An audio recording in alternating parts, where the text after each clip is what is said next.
Welcome to Hurrdat Sports Live. Today. And Osuna hits one hard, deep out to right, gone! First big league home run. A two-run shot for Alejandro Osuna. 2-1 and a high fly ball. Back into deep left. Thomas back, baby might go. Gone! Home run off the bat of the ring catcher, Danny Jansen. And a high fly ball to left center field. It's going, and it is gone!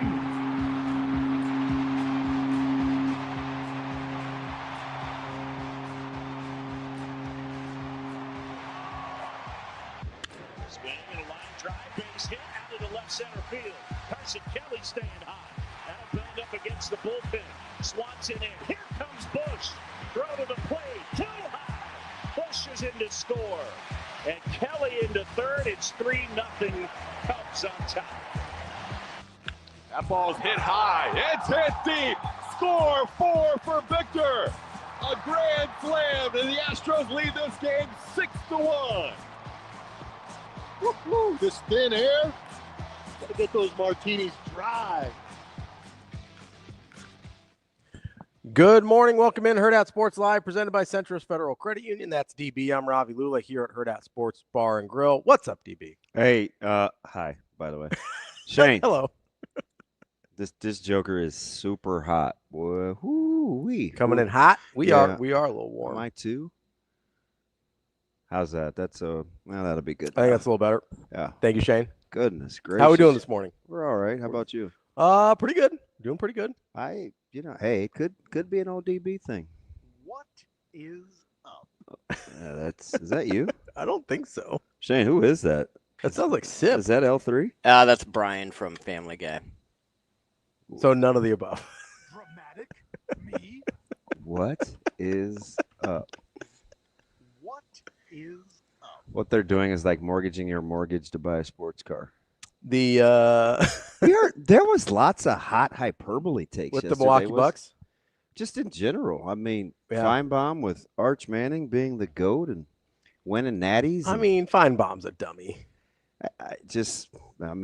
Wendy with the, as Jacob would say, apparently they're boys. Man, I was texting with Wendy, and Wendy said, just casually. I was texting with Wendy.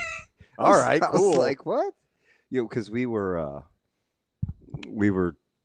taking Caleb to pick up his car, so it was me, Mike, and Caleb. Yeah. And of course, those two are going back and forth about cap space and who to make moves for, and having too many 3-and-D wings, and just all sorts of stuff that knuckleheads Who doesn't want 3-and-D wings? that go back and forth on. And I was like, fudge. I'm like, I got to figure out this whole clearing waivers thing between, like, what's the difference between Ayton and Lillard? Just hypothetically, just so we could have an educated conversation. Yeah. So in order, we tried DeMarinis first. Yeah. I'm like, probably would be the most succinct. Get the information. It was only like a 9-minute drive. Try Matty D. Yeah. Crickets. No dice.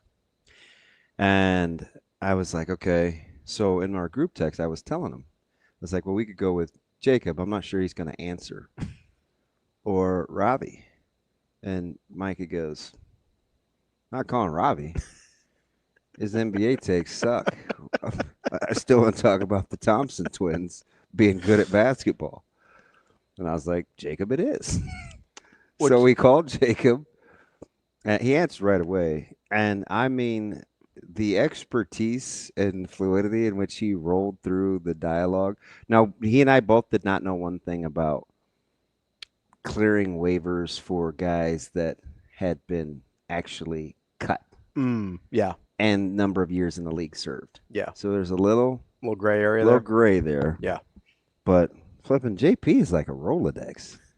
Caleb is. I wouldn't have known the waiver thing. Caleb goes, and that was my question. I wouldn't have known that. Caleb goes, huh? It's kind of just how he is, huh? I was like, yeah, that's It's about right. what you see on Twitter is exactly It's about what who you get. young Jacob is. So it was just funny. And then I just picked his brain because I need a defensive wing, and so since they tried to sabotage the Dorian Finney-Smith deal, let that just walk out the door. and then they kind of tried to do the screw job to I don't know lessen his market value. I was like, that's kind of shady, but we'll see. Maybe they thought if they. I'm hoping with how quiet it is with DeAndre Ayton that's already a done deal. Yeah, I don't know. And then we just got to figure out a way to guard. You wouldn't have to worry about DeAndre Ayton if they hadn't submarine that whole Mark Williams deal last year. Still don't know what happened. Doesn't make any sense. But doesn't make any sense at all. Todd says, "Hey Ravi, don't insult dummies by calling Feinbaum a dummy." Fair. That's fair. It's insulting. I mean, that was a super hot take. That's insulting. But it was easily going to gas me up because I am not one of those guys that is in the Tim Tebow college quarterback discussion. Before we get to Tebow, no, I don't want to get to anything. I just want to say I already ate the Thompson twin thing. Oh, you're going back to get that? Yeah, because I don't think he knows that. He probably didn't, but I did. I ate it. Didn't you scoop it? Didn't you pick him up once? Yeah, I don't know. How come you guys didn't talk about it? I don't know. We were talking about other stuff. Oh, okay. Just yeah, bonding. I don't know. No, we talked about a lot of stuff. I don't think the Thompson twins came up. Or maybe they did, and he just wasn't listening. They went to go work out at the field because he has to lift and he wants to do some on the field stuff. And so when I dropped him off, I said, hey, these are a couple things that I want to work on with Breeze. Caleb was like, okay, got it. So they were gone for however long, and they come back, and Micah's the first one to come say hello. He's like, hey, I'm going to hop in the shower. And I was like, how'd it go? He goes, man, it's good, man. You can learn a lot if you can just get past the way he talks to you. It's like, yeah, join the crowd. I say that to myself twice a week every time I talk to him. If you can just get past the way he talks to you, you're fine. Very, very matter of fact. So are Caleb and Micah, like you were saying they were going back and forth on stuff, are they the type of brothers, and I think I have a guess on how it would go, but are they the type of brothers that'll disagree with each other just because they're talking to that person? So that's probably more Micah. That's exactly what I was going to say. Than it is Caleb. Yeah. And it probably drives Caleb crazy. Yeah. Because he's like, Micah, I know you don't even think that. Caleb just thinks Mike is just saying that. Yeah, which sometimes he might be. You never know. Fair. You just never know. Like they were getting into it over the Nemharts yesterday.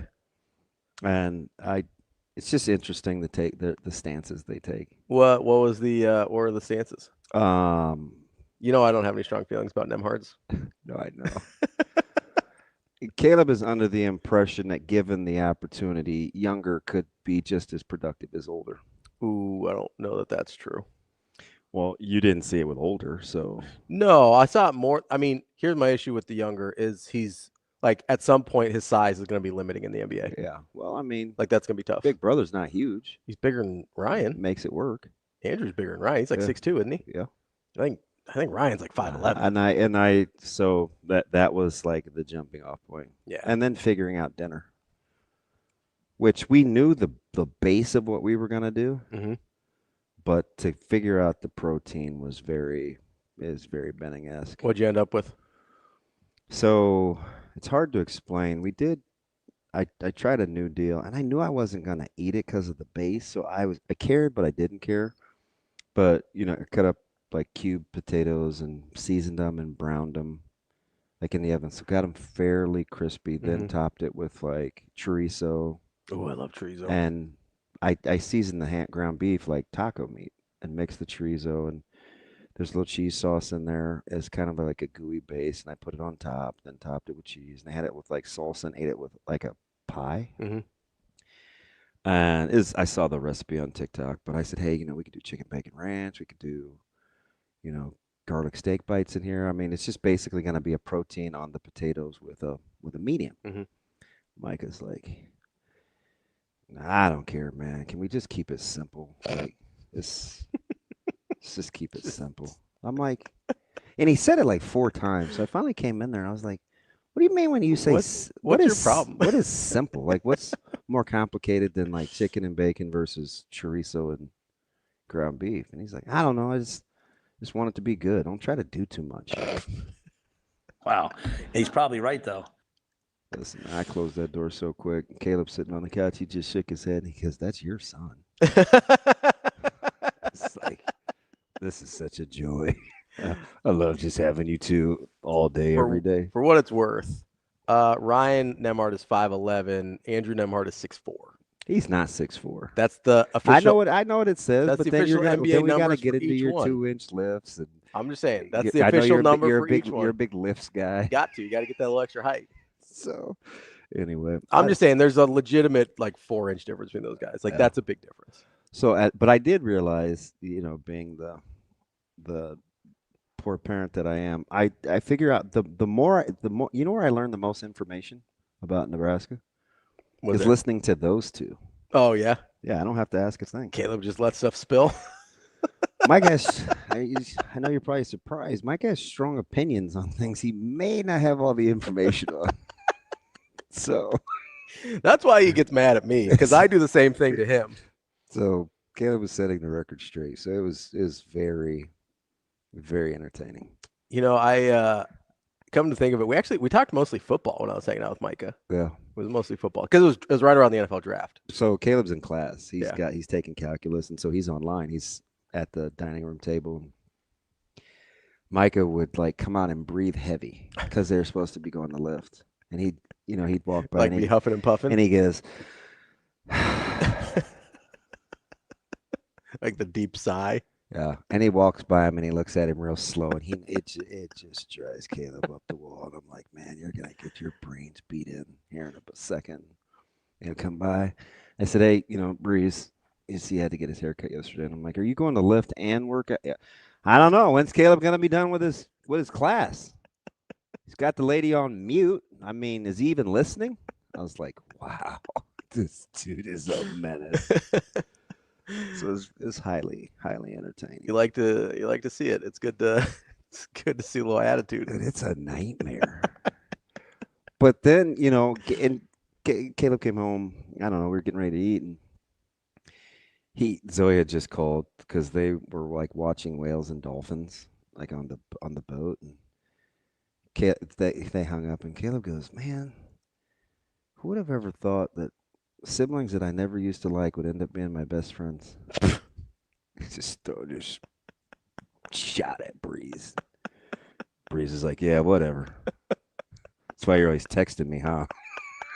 It's just, oh man, it's funny. A couple of characters. Yeah, we talked. It did lead to a nice discussion about competitiveness and like position battles. Yeah, and because obviously Mike is young and going to try to win a job, and how you have to, cheer for your team. It was just. They're both sort of in similar spots in their respective places, right? Like yeah. They're both trying to win a job. They're younger guys, both sophomores trying to get after it. Well, I guess Caleb's redshirt freshman technically, but second year going after it, trying to get a job. Yeah, and so he's doing position breakdowns and who's.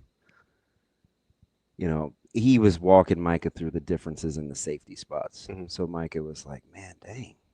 Okay, man, if you can play, right? Nah, Breeze. I mean, kind of, but no. That's a very like Micah thing to. Yeah, like, it is. Oversimplify. Yeah. It is. It is really funny, like how it's like somebody just split you right down the middle. 100%. And it's like that's Caleb, and then that's Micah. Yeah. Just like the two different halves of your personality. It's not uncanny. It is unbelievably accurate. It's really wild. Micah is my total alter ego when I don't give a what. Yeah. Right? When I just like when you got bad intentions. Super pragmatic, like I'm going in for the kill shot. Yeah. Right. Kind of like how I did Michigan Lance. Right? Yeah. Caleb is the read the room. More measured. Chill. That's how I prefer to be. Yeah. But definitely they both exist. Yeah.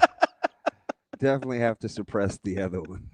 Micah has not learned how to suppress the other one yet. That's why I don't really get mad at him, because I get it. Because you're like, that one's on me. Yeah. He comes by that naturally. I know what he meant when he said, just keep it simple. He's like, look, man, as long as it's good, I don't care. I don't need all the Well, I said, hey, do you want salsa on here? Yeah, but don't cook it in there. Like, I don't want it warm. I want it as a topping. I actually get that. I don't like warm salsa. I'm like, no, I said, Micah, I've known you for 16 years, man. I understand that you don't want it warm. I'm saying, do you want it? Like, you don't have to tell me that. You know what I mean? I'm just talking about sitting it on the table. Yeah. But that's how it goes down. It's all right. It seemed like a fun evening. Yeah. I mean, did you want to know the difference between playing Rover and Nickel? I mean, that was 25 minutes. I'm like, gee, Christmas. So, Mike, you think Mike ends up on defense?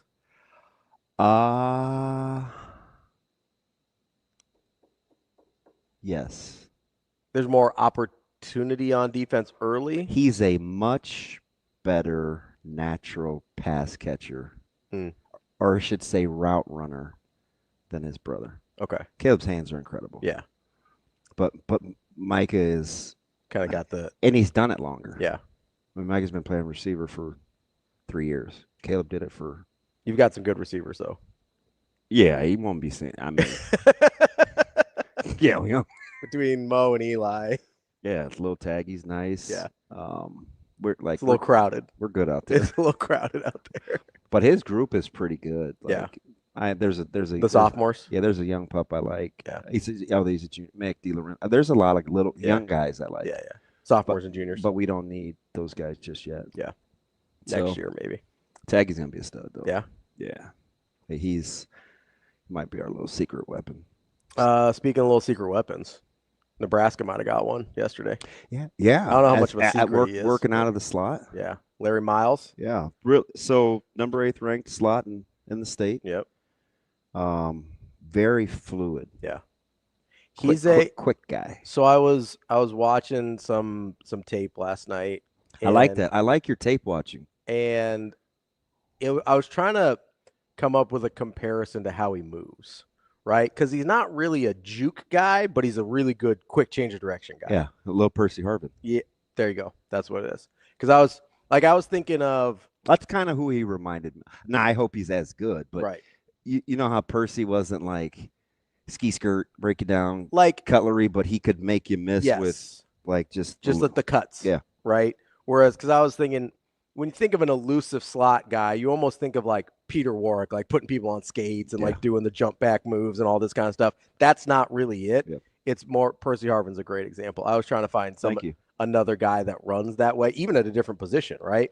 I was like, oh, it's not like Barry Sanders is the juke guy. Yeah. He's not really He's not a Jahmyr Gibbs. He's more of he's a slice. I call those guys slicers. Yes. I don't know why, but it makes sense because we used to run plays called slice. Yeah. And that's really what it was. It was like finding the crease and then like kind of bending to it. Yeah. Like that was the goal. Yeah. Nebraska runs slice. Some call it duo. It's a duo concept. Yeah. I fell in love with Marty Brown listening to Coach Rhule and Marty talk about duo and slice. They call it slice at NDSU. And so then just to listen to him talk run scheme, I was like, I need a bounty quicker picker up. I need to a little drool. The corner a little drool. Mouth there. But no, he's a Miles is a weapon. Yeah. And that puts him at 12, right? That puts him at 12. I like. We'll see there's my man Caden Layden in the cut. Very, very good comp, Caden. Ooh, there you go. Very good. Eric Metcalf. Yes. I like it. See, the cool name guys, they have hot takes. That's a good take. That's a very good take. Yeah. I'm a Metcalf Big guy. Eric Metcalf guy? As a person, I didn't like him as a player. He said all the right things being a second in line and playing behind Terry. And so I always, again, just taking notes in case. And I was coming behind my dad. Anyway, I liked Metcalf's. I liked listening to him. Didn't like him as a player because, of course, he was a Cleveland clown. And I didn't get into any Browns as a kid. No. Not Doo-Doo Brown, not Cleveland Brown, not. What about Doc Brown? Back to the Future? You know what? Late to the party. I'm not a big Back to the Future guy. Saw Back to the Future I was in my 20s. Yeah. And it was awful. I'm not a big Back to the Future I saw a lot of movies late. I was late to Fletch, late to. What's the golf movie with Bill Murray and the Groundhog? Caddyshack. Late to Caddyshack. Yeah. Can I say, 80s movies don't hold up for me. So one was on Saturday, not this Saturday, last Saturday. Weird Science was on in the morning. I don't think I've seen Weird Science. Weird Science is still funny. I never thought I was. And the Family Jewels. Give me the keys. I drive. Hey, Letha. I love that movie. It's pretty funny. I was lambasted by some friends for not liking Fletch. I did not think Fletch was funny at all. I got killed by Kugler and Severe back in the day over being very out on Fletch. I'm not a Chevy Chase guy though. So, which is funny that Severe liked Fletch because he hates Chevy Chase. Yeah, I think he sucks. I don't know. Like I've never thought he was. That's hotter But than Feinbaum's take. But I've gotten into arguments that's not really a Chevy Chase movie. Fletch? No, Caddyshack? Yeah, Yeah, it's not. Because he's not the star, even though I is wouldn't the give star. Caddyshack. No, that's a Bill Murray movie. I tell what I He's think not of the star, even though he's the star too. it. But yeah, no, I'm out on Chevy Chase. That doesn't do it for me. Yeah, I Never thought thought Fletch he was I funny. thought Fletch was just okay. I mean, outside of the Lakers jersey, where there's nothing. I didn't think it was funny. Mm. I was told it was hilarious movie. You're gonna love. No, not a single laugh was had. TK Fletch sucks. It does. Thank you, TK. Thank you. I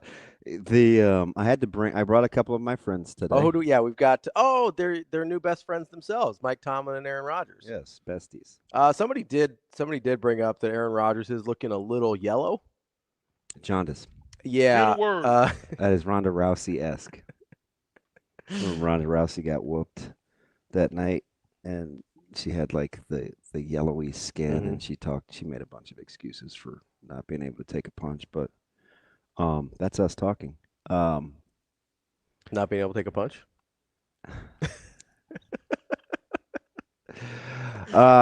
She got arm bars submitted that night, but anyway, no, she got knocked out, kind of. Yeah, stoppage. Which one was that? Holly Holm. I'll say the blonde lady. Yeah, Yeah. the blonde lady. I couldn't remember her name. I knew it was like alliteration, and she was blonde, but I couldn't remember. 2025. I think we have to move past that. I mean, is she blonde and a lady? Well, don't go being all pragmatic on me now. Makes too much sense.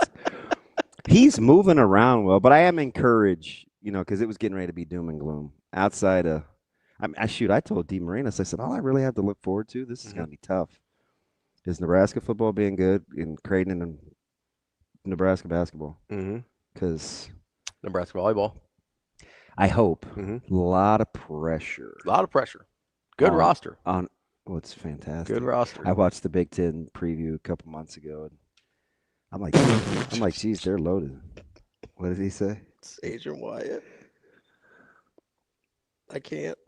Oh no, I can't. he can't. He can say that. I can't even repeat it. Wow. I might leave that up there for the entire show.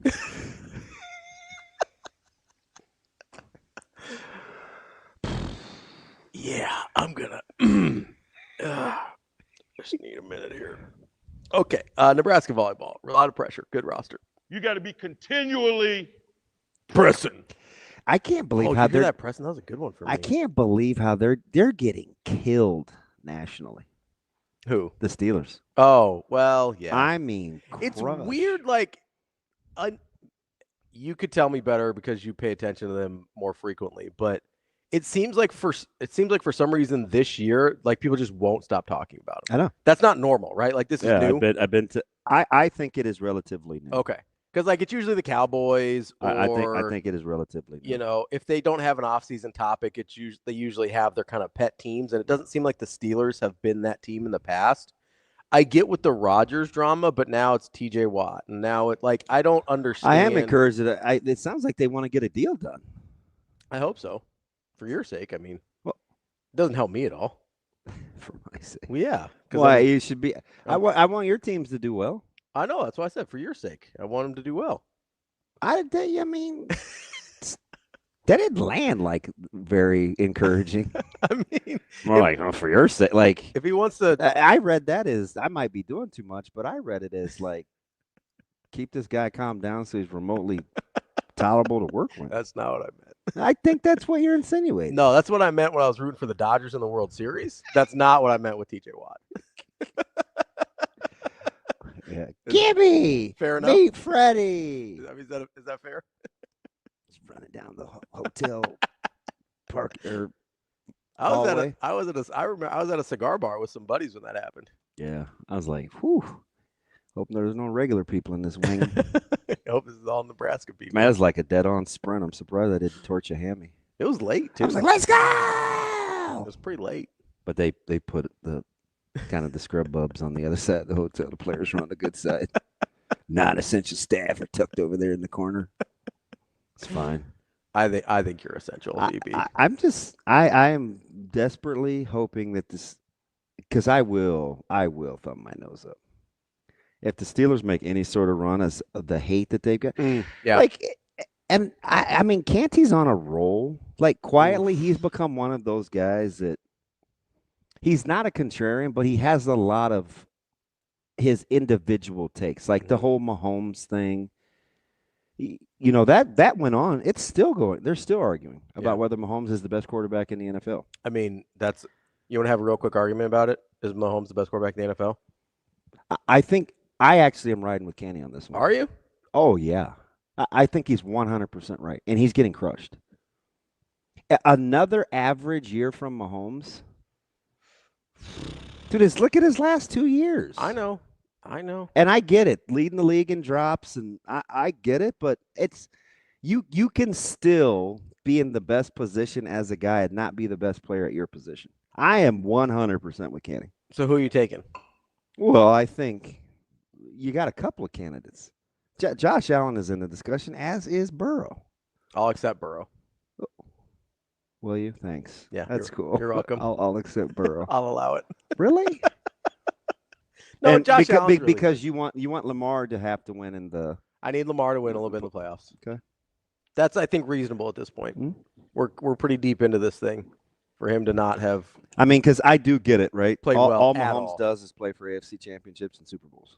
Yeah, it's hard to look past. Yeah. Especially when the alternatives don't have that on their resume. No, see, Kobe, it easily is not correct. Easily, that's an opinion. Not to go all Daniel Moylan. So I know you don't like to do this, but That's an opinion. it's certainly not easy. I try and look at, okay, what would Joe Burrow's look like in the same situation? I like Kobe, so I'm not going to treat him like Michigan Lance, but just watch last season. No, I know. There is no easily. Just watch last season. I mean, nobody's higher on Burrow than I am. Again, I love Burrow. in a 17-game season, didn't have a 1,000-yard rusher. He was sacked 41 times. He was 43-9 touchdowns to interception ratio and threw for almost 5K. They lost 4 games in which they scored 34 points or more, which has never happened in the NFL. He somehow, on the last Sunday of the season, had them in position to go to the playoffs. He's easily the best quarterback in the league. It's simply not true. Simply not true. I think it's funny when people say, just because your opinion is different doesn't make me wrong. It's like, okay, but just because your opinion is different doesn't make you right either. I don't. You know what I mean? He's like he would be the only one that. And I disagree with you. Like, I do think it's Mahomes. I don't think it's easily. No, I didn't say it wasn't Mahomes. You said he has another. Yeah, guy. We've entered the discussion now. That's fair. But like today, you still have to pick Mahomes. We could have the discussion. Today, it's still Mahomes. Yeah, fair. But if Burrow repeats what he did last year, which would be ridiculous at 43-9 and all the numbers that you routed off there, hopefully they can actually make the playoffs this year.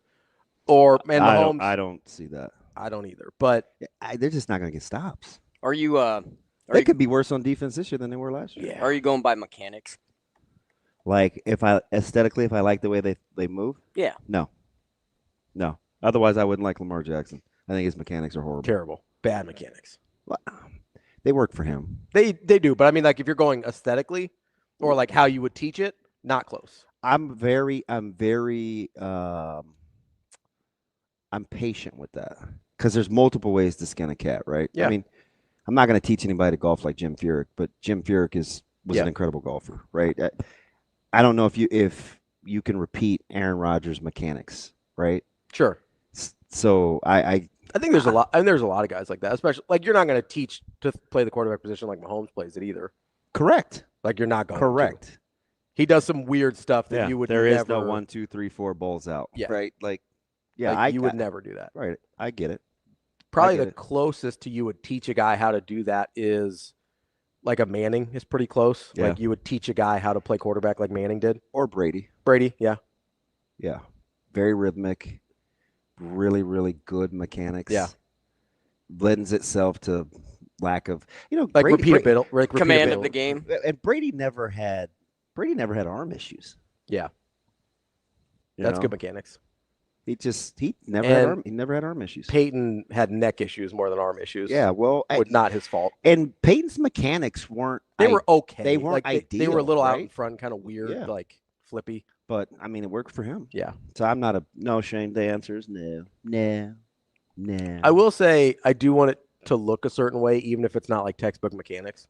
Like I like the way, like as much as I don't love Rodgers, I do like the way it looks when he does it. Yeah. As opposed to I don't love the way, like I don't totally love the way it looks when Josh Allen does it. I think that's a lot of my hesitation. It's like I just don't love the aesthetics of Josh Allen. It feels a little improv-y. Yeah, like it. I know he's done it enough that it is repeatable, but it doesn't feel repeatable when I watch it. But he's kind of freaky too. Yeah, he is. Yeah, he's. I mean, big, there's like some strong, Cam Newton-y things fast, there, like where you're like, hey, this probably isn't doable with anybody who has any lesser of physical abilities. You know who you'd like mechanics-wise? Who is Hurrdat? Hurrdat looks good when he's doing it. Yeah. Big, strong, athletic guy. He's another. I probably need you to win a little bit more for how good you are.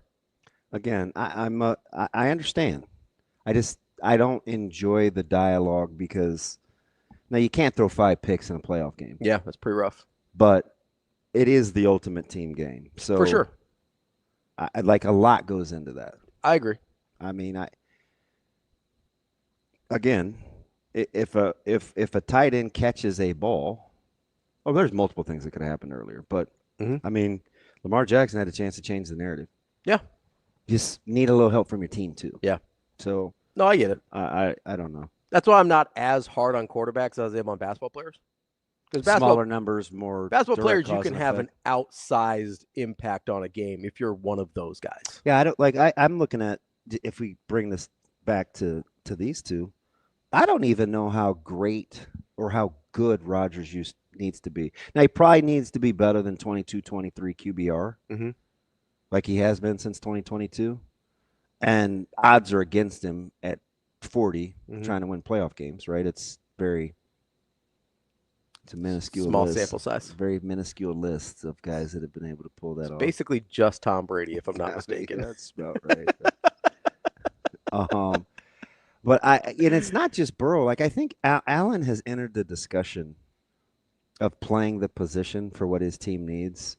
Yeah. In terms of, and I know you're very dismissive. Oh, take Burrow, but I think the lack of appreciation for Allen it's a little blasphemous. I appreciate how good he is. He's just not for me. Like I'm a Burrow guy. I like the way it looks with Burrow. A lot of it is, I mean, when you're coming down to this type of stuff, like it's personal preference. Like I prefer Burrow. I'm not going to sit here and tell you that Josh Allen isn't just as good.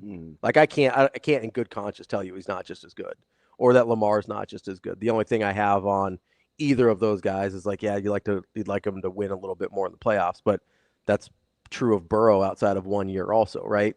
So, and I mean, what Mahomes has proven over those guys is if he gets the ball last, you're losing. You're done. So, and honestly, I mean, that's the ultimate scoreboard. I probably have some Super Bowl PTSD with Mahomes. A couple times over for now. Being fairly, like being pedestrian at times until it matters. Yeah, and it's what being scared out of my mind that like, please don't give that guy the ball back. He's terrifying. Like I don't get that feeling with anybody else, which is fine. He's terrifying.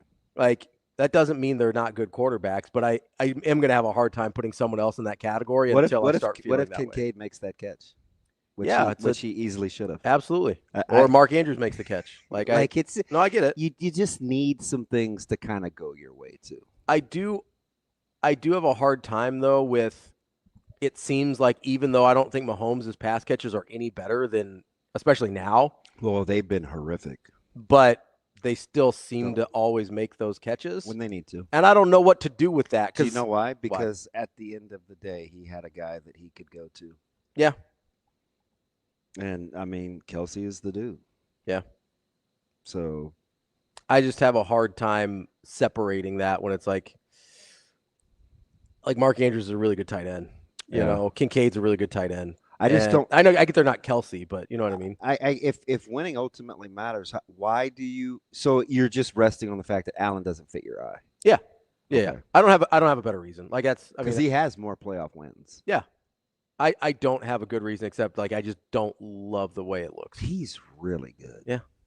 There's a lot of people like I mean, it's worse in basketball because I'm very specific about what I want in basketball. There's a bunch of guys that are really good at basketball that I'm just like, not for me.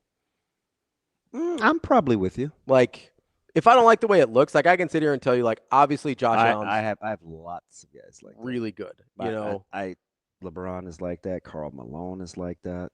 Luka's like that. I can't stand Luka because of that. That's why I'm still mad at Luka. I don't like James Harden. Yeah. Yeah, I mean, there's a lot of that. So I think a lot of it is like I can acknowledge how good you are and just be like, I don't want to watch it, and I prefer you're not on my team. Random, but because he gets overlooked, and this is kind of an old pull, but I never really loved the way Moses Malone played as a below the rim big like that. Yeah, below the rim bigs are kind of a tough hang. It just didn't. But I love Barkley. Okay. Because once upon a time, Barkley was explosive. Yeah. His game changed. He evolved to adapt to. But I don't. Moses Malone's a great player. Yeah. I think he's very underappreciated historically, and I don't like watching. I never like watching him. Yeah, I mean, there's a lot of reasons not to like Karl Malone, but for like as a human being, but like as a basketball player, like I just hate how it looks. Yeah, he never looked like he was good to me. Yep. So I don't care how many points he scored. Like I'm just never gonna ride with Karl Malone. Nah, he was a bad boy too. Yeah, and a lot. Did I send you that? Yeah. He's unlikable. Yeah. That was old too. I just not a Rashad McCants guy. Yeah. Out all the way out. Speaking of hot takes. Let's get to Paul Feinbaum here in just a second. Let's take a quick break. Because who did that make mad? Was that Matty D? Yes. Yeah, it gassed him up pretty good.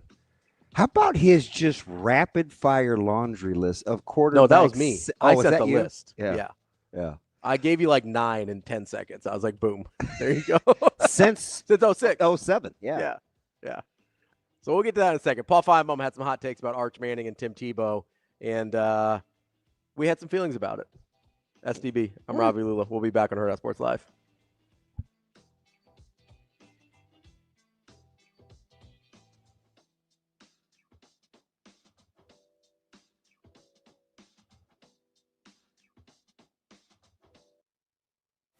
Imagine your first dream home and the feeling of walking inside for the first time. With Centrist Federal Credit Union's First-Time Home Buyers Program, you are at the doorstep of bringing your vision to life.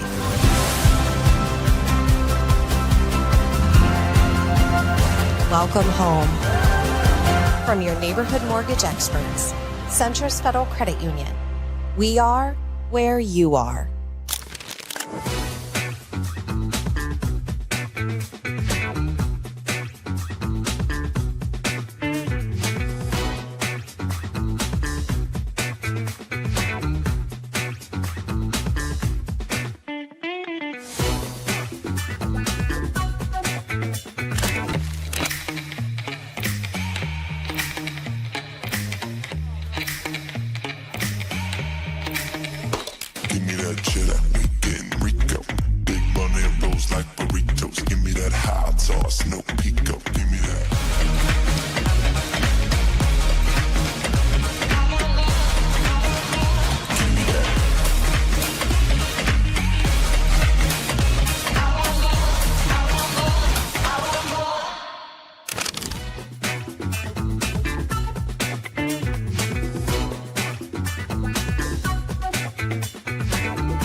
Went back, comes in, She makes the catch, and it's a chance for a game-winning double play. That's how it ends. The Arkansas Razorbacks are headed back to Super Regionals. What kind of goes through your mind as you're preparing to give that final speech? It's the worst speech of all time because you don't want to rehearse it because then it sounds like you knew it was coming. It was 12-0. Like we were kind of anticipating, okay, like this is gonna end tonight. Like nobody wants it to, but it's going to. 10, 20 years down the road, the wins and losses, you don't remember them. All the success is great and it is very memorable, and those are part of the good memories. But I think the time we have together on the bus, in the locker room, at practice, on the field, are what lasts a lifetime. You just go out there and you look those kids in their eyes and try to articulate to them how much they mean to you and this program. And then when you finish and you stand there and watch everybody, and it's hard. I mean, there's no other way to put it.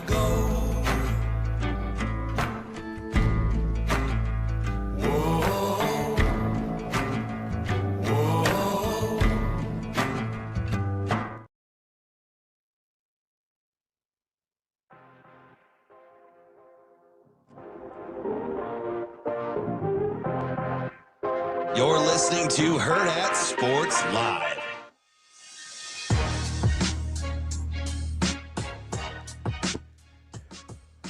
Welcome back, Hurrdat Sports Live, presented by Central Federal Credit Union. That's DBM Ravi, Lulla here at Hurrdat Sports Bar and Grill, reminding you, make sure you keep those eyes focused and straight ahead while you're driving. You've got one job as a driver. That is to drive. Don't get distracted. It's a message from the NDOT Highway Safety Office. We were talking a little bit about Paul Feinbaum yesterday, or today, about what he said yesterday, which was what I would like to call slightly hyperbolic in his praise of Arch Manning. Mm-hmm. Archie's the old one.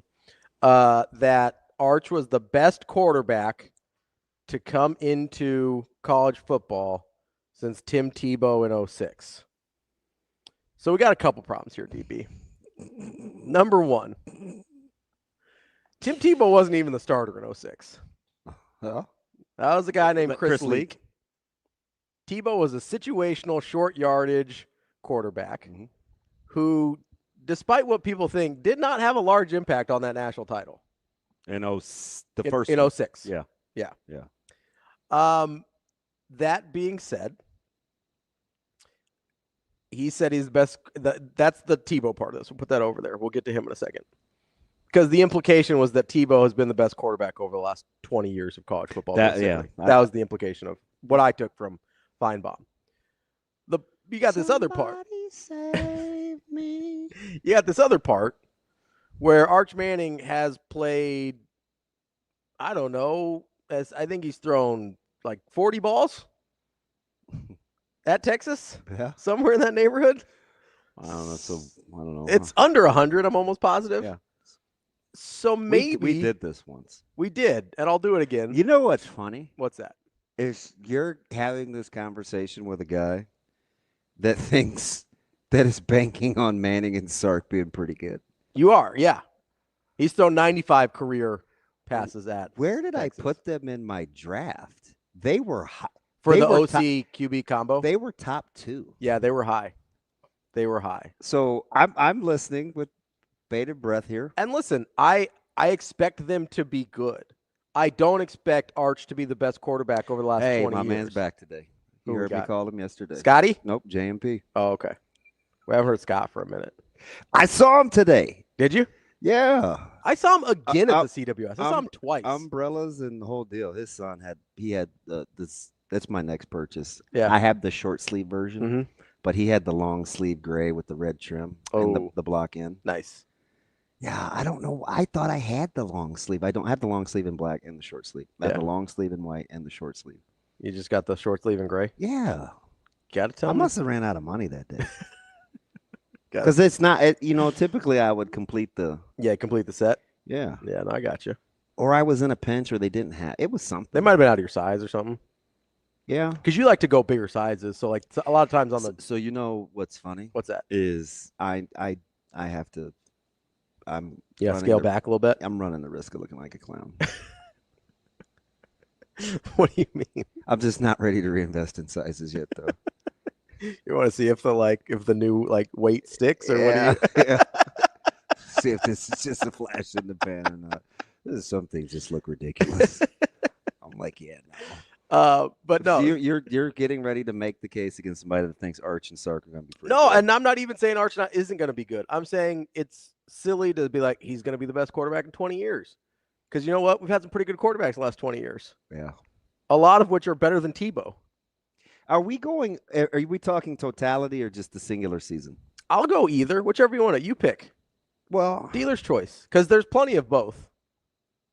There's probably fewer totalities. But I think you could make the case. Mm-hmm.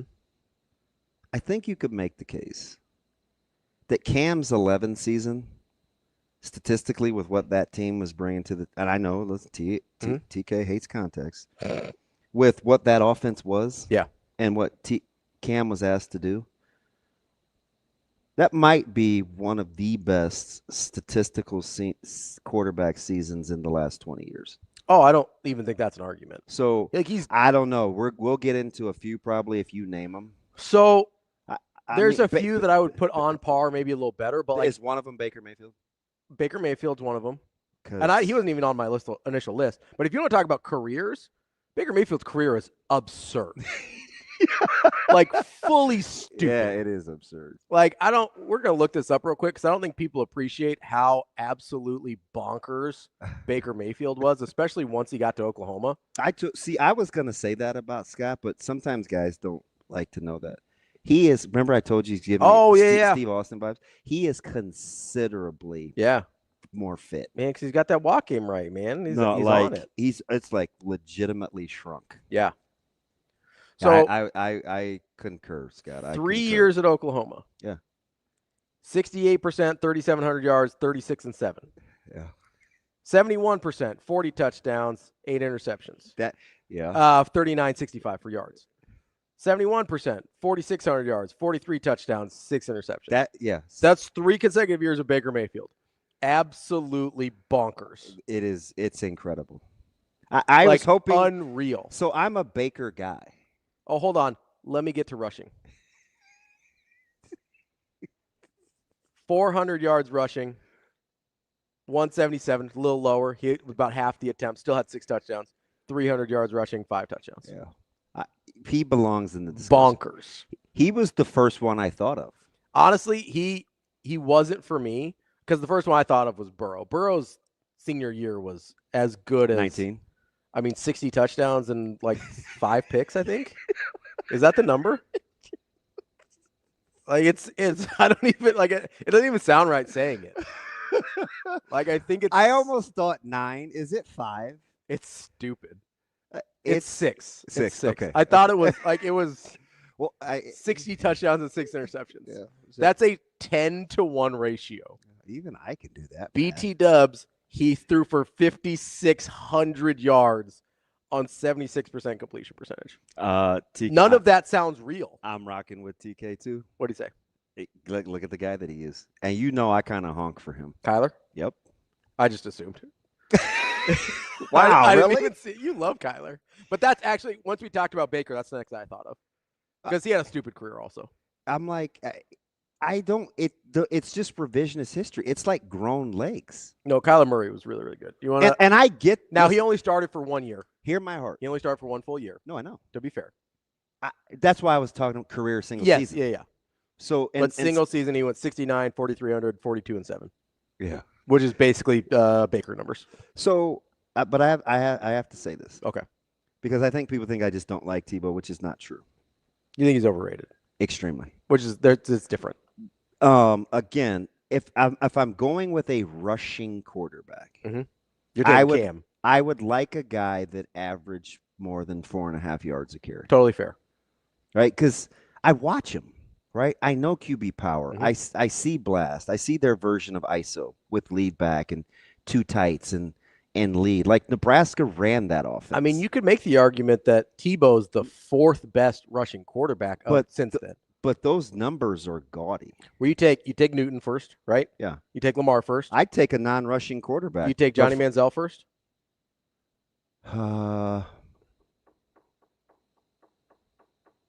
Probably not. Okay. I'd take Mariota first. Mariota, rushing or mobile quarterback. I'd take Mariota before Tebow. So he's at best 4th amongst the rushing quarterbacks. But I do have to. I got to be consistent. I do have to factor in availability. I'm not. Obviously Mariota couldn't carry the mail like Tebow could. He just wasn't. He's not built for that. But as a natural runner, give me. And he was available in college. Like he didn't run into injury stuff until the pros. Give me Marcus every day that ends in one. Rico got my back here. He brought up Trevor Lawrence, who went. Did he Lawrence threw for like 11K? Just 10. Okay. Yeah. 10K. His completion percentage was a little lower, 67 total for his career, but he was a 90-17 touchdown interception ratio for his career. 90-17. That's pretty good. Like, say what you will about him in Jacksonville, that's fine. But that dude was that dude was a monster in college. I can separate the two. That dude was a monster in college. What bowl game was that? He housed that run, and I was like, was that Bama? When he ran away from Bama? Yeah, when they blew him out. And I was like, what the? You're like, I didn't know he had that in the bag. You're like, that's Trevor? It's funny. I wasn't even streaming then, so I don't even think I could get my rewind. Oh, you couldn't go back and get it? I know I wasn't. Can I throw this out here too? I mean, like, so DJ, the rule, so the premise is post 07, right? Yeah, like in the last 20 years, because basically the best. Because that was kind of Feinbaum's deal about Arch. That he was basically saying that Tebow had been the best quarterback over the last 20 years, and that Arch was going to be the next of that. Like, let's not pretend that redshirt freshman year Jameis wasn't just a monster. But wasn't he like 33-11? He was 40-10 as a true freshman, or as a redshirt freshman. His next year, he threw a lot of picks. That was the 35-16? 25-18. It was rough. We had 35-16. He only started 2 years. Okay, 2 years. Yeah, because he went. I might be thinking the NFL. Yeah, I mean, we know he can be an interception machine, but 40-10 is pretty legit. 4,000 yards, 40-10. 10.6 yards per attempt. That's pretty crazy. Yeah, like that's for that number of attempts. Yeah, that may hold a while. Yeah, that seems like a lot. That's high. God, the 8s is good. Yeah. 10.6 yards per attempt. And that's not completion, that's attempt. Completions is 15-8. Yeah, that's silly. Fudge, who was he throwing to? Calvin Benjamin was a big one. Oh, yeah. He had numero uno. I think Nick O'Leary was the tight end. Another pro. That's really silly. Yeah. 15-8 on completions. No, per attempt. Yeah, 10-8. They're 10-6. Yeah, you're getting vertical. Yeah. Like those aren't easy. Those aren't gimmies. Like that's like there's a lot of dudes. At least there's a lot of 1 years. I was today years old. That's a lot per attempt. Yeah, that's crazy. I mean, and it's not like Navy or Nebraska in the 80s where you get a receiver with a 20 yards per, but they only caught 20 balls. Yeah. No, he was almost 400 yards or 400 passing attempts. That's some Milliken type stuff. Like, that's pretty aggressive.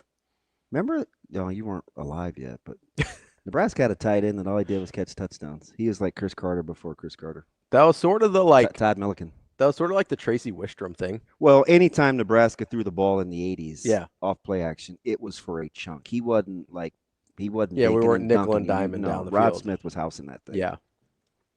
Yeah, that was 10-8 per attempt. Yeah, it's silly. That may set a second. Because they threw the air out of that thing. They did. Yeah. They threw the air. Yeah, I mean, the more I go through it, Baker was the first one that came to mind as a career. I mean, are you taking Caleb Williams as a career? Now, Caleb Williams is pretty ridiculous. I mean, the Caleb Williams numbers we sleep on Caleb because we talk about what he is, which, by the way, I always ask this to Verghese, and I shouldn't because I'll never get him to come around. I don't get the Caleb Williams. How much he hates him? because he hates that dude. I don't even get it in the league. Yeah. And that's not just Verghese. Verghese isn't alone. Yeah. Caleb Williams is met with like trepidation. Mm-hmm. Can Ben fix what? You mean getting the ball out on time or not holding the ball? Because if that's the case, then yeah. But dude was pretty good as a rookie. My only thing with Caleb Williams, and I said this coming in before he ever got drafted, was he's had to play off schedule so much. Yeah. How does he do? Can he win on schedule?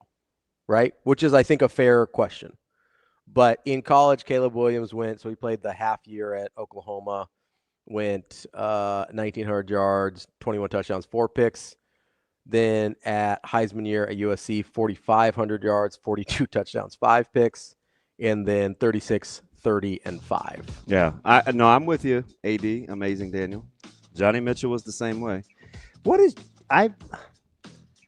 I'm going to guess Johnny Mitchell's yards per catch. I don't want to get ridiculous. Is greater than, I almost said 20. It's greater than 18 per. Do we have stats on Johnny Mitchell? Ooh, okay. You ready? Yeah. First career? Yeah. 19.4. Okay. Wow. 19.4. I thought 20 was a reach, but greater than 18. Coming up next, we got Tim Verghese from Inside Nebraska. A little new schedule for him this week since we're off on Friday. We'll be right back with more Hurrdat Sports Live.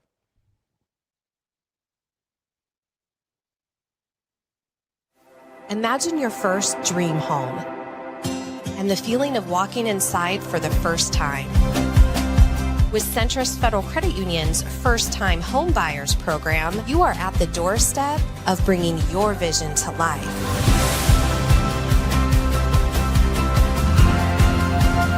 Welcome home. From your neighborhood mortgage experts, Centrist Federal Credit Union. We are where you are.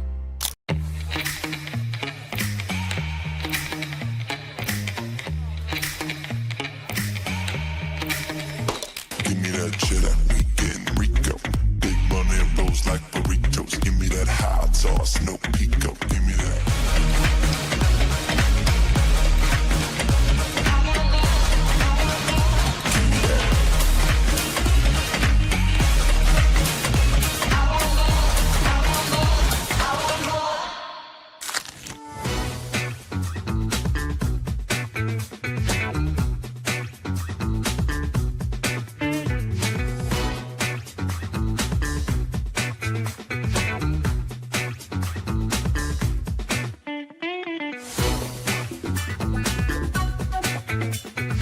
That's a great question, and I thought it would have been asked a lot earlier.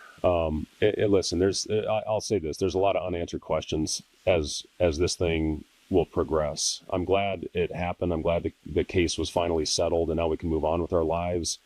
At least for the rules that we've heard. We had our league meetings in LA. We talked to our commissioner a lot about how this thing was going to take place.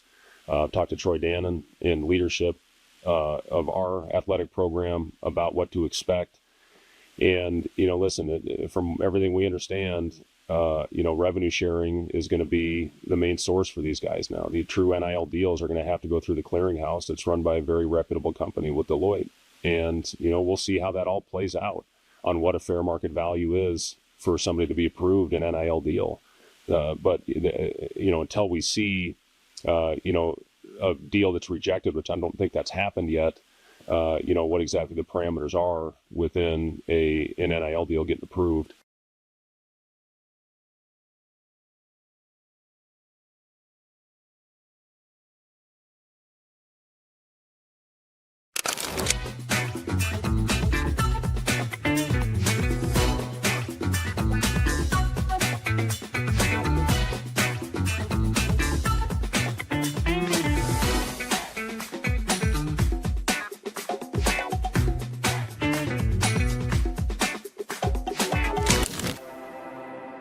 We're in the neighborhood, just down the street.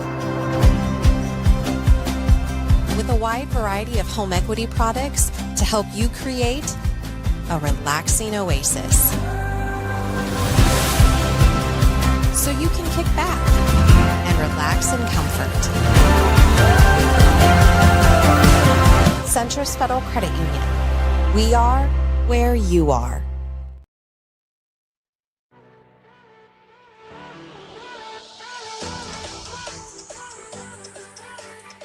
Welcome to Hurrdat Sports Live.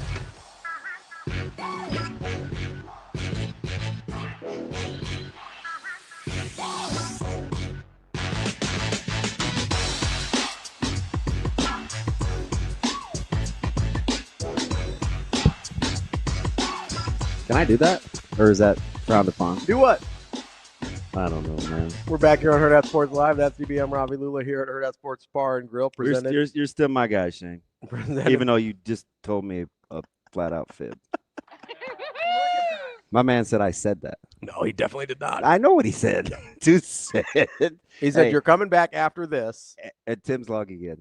How about which and then it ended, and then we came back. I'm not talking to you right now. I don't see him. Is he here? Yeah, he's down on these. We'll bring him up. There he is. What's up? With the free-flowing locks and everything, man. Pretty quick.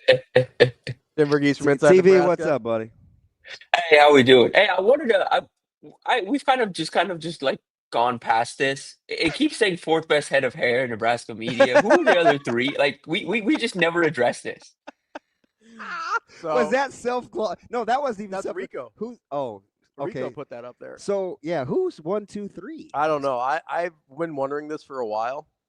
I don't know if Rico. I asked him on social media. He said he'll hop on for a segment to address these, and then he's just been ducking me. Rico, you gotta stop ducking our guy here. Who's the top 3, man? I don't want to say one of the guys because he I don't want to say one of the guys, but it is quietly always pretty whipped. It's got a little comb over to it. It's dark, quietly, and he kind of shaves the sides. He can do the man bun. Mm-hmm. It's kind of buttery. I could see him in the discussion. Rico, hop in, bud. Are we talking trash? Who's the top 3? Just see, hey, Mr. Defensive, you're like, what's going on? Who's the top 3? We're looking for clarity on who's got the best hair game in the media. Well, I had me and Kenny were 1 and 2 before I cut my hair, so I might have to change. Okay. Change Tim's to at least 3rd till I grow my hair back out. And then our guy Jay Foreman is growing his hair out. Have you seen him lately? Yeah, he's got the natural. I need to call him, man. He caught me on a day where I missed both his calls, and he's the type of dude that'll try to take it out on me. So I'm gonna have to go and get that one. No, it looks Foreman good. can stay pissed. He's got like a Frederick Douglass thing going on. Oh no, he didn't. Rico is called a natural. Nah, I know. No, David, I know. I said what I said. All right. I said what I said. All right, Suave. All right. I'll change it. I'll change it to 3rd best. How about that? That might That's be fair. That's fair. That's a nice guy. He said Frederick Douglass. I'm telling. I'm a child. Go ahead, tell him. I'm about to get a call while you guys are on air. Like, wow, Frederick You're gonna Douglass. get me in trouble. All right. All right, TV. It's been a whirlwind, man. Are you caught up? Did you catch your breath? Yeah, a little bit. It's been interesting for sure. I mean, the one that's been like not surprising, but the one that's been just in terms of timing was Noyle, just because like even last week it was leaning Mississippi State, and he was leaning to make the decision July 7th. Nebraska obviously has a conversation with him, gets him to pull up that timeline and also make that decision in Nebraska's favor. But outside of that, I mean, yeah, like most all of this, like Miles, I mean, we put it up in our story yesterday. Miles pretty much was done after his Nebraska OV. He called us. He said, I saw what I needed to see, and that was that, confirmed what I needed to confirm. And he was good, like that. Nebraska got that one done basically a couple of weeks ago. But I will also say this, that one got interesting after the weekend. He was at OT7 finals over the weekend and had 15 touchdowns. He had a couple of schools calling him being like, hey, can we get into this thing late? And no, he was done with the process. Just 15 of them, huh? Yeah, yeah, I know. So, yeah, he had that performance, and yeah, he had a couple schools calling him, trying to get him to delay a decision, or potentially give their school a second shot, or another chance. And now he was pretty done with it.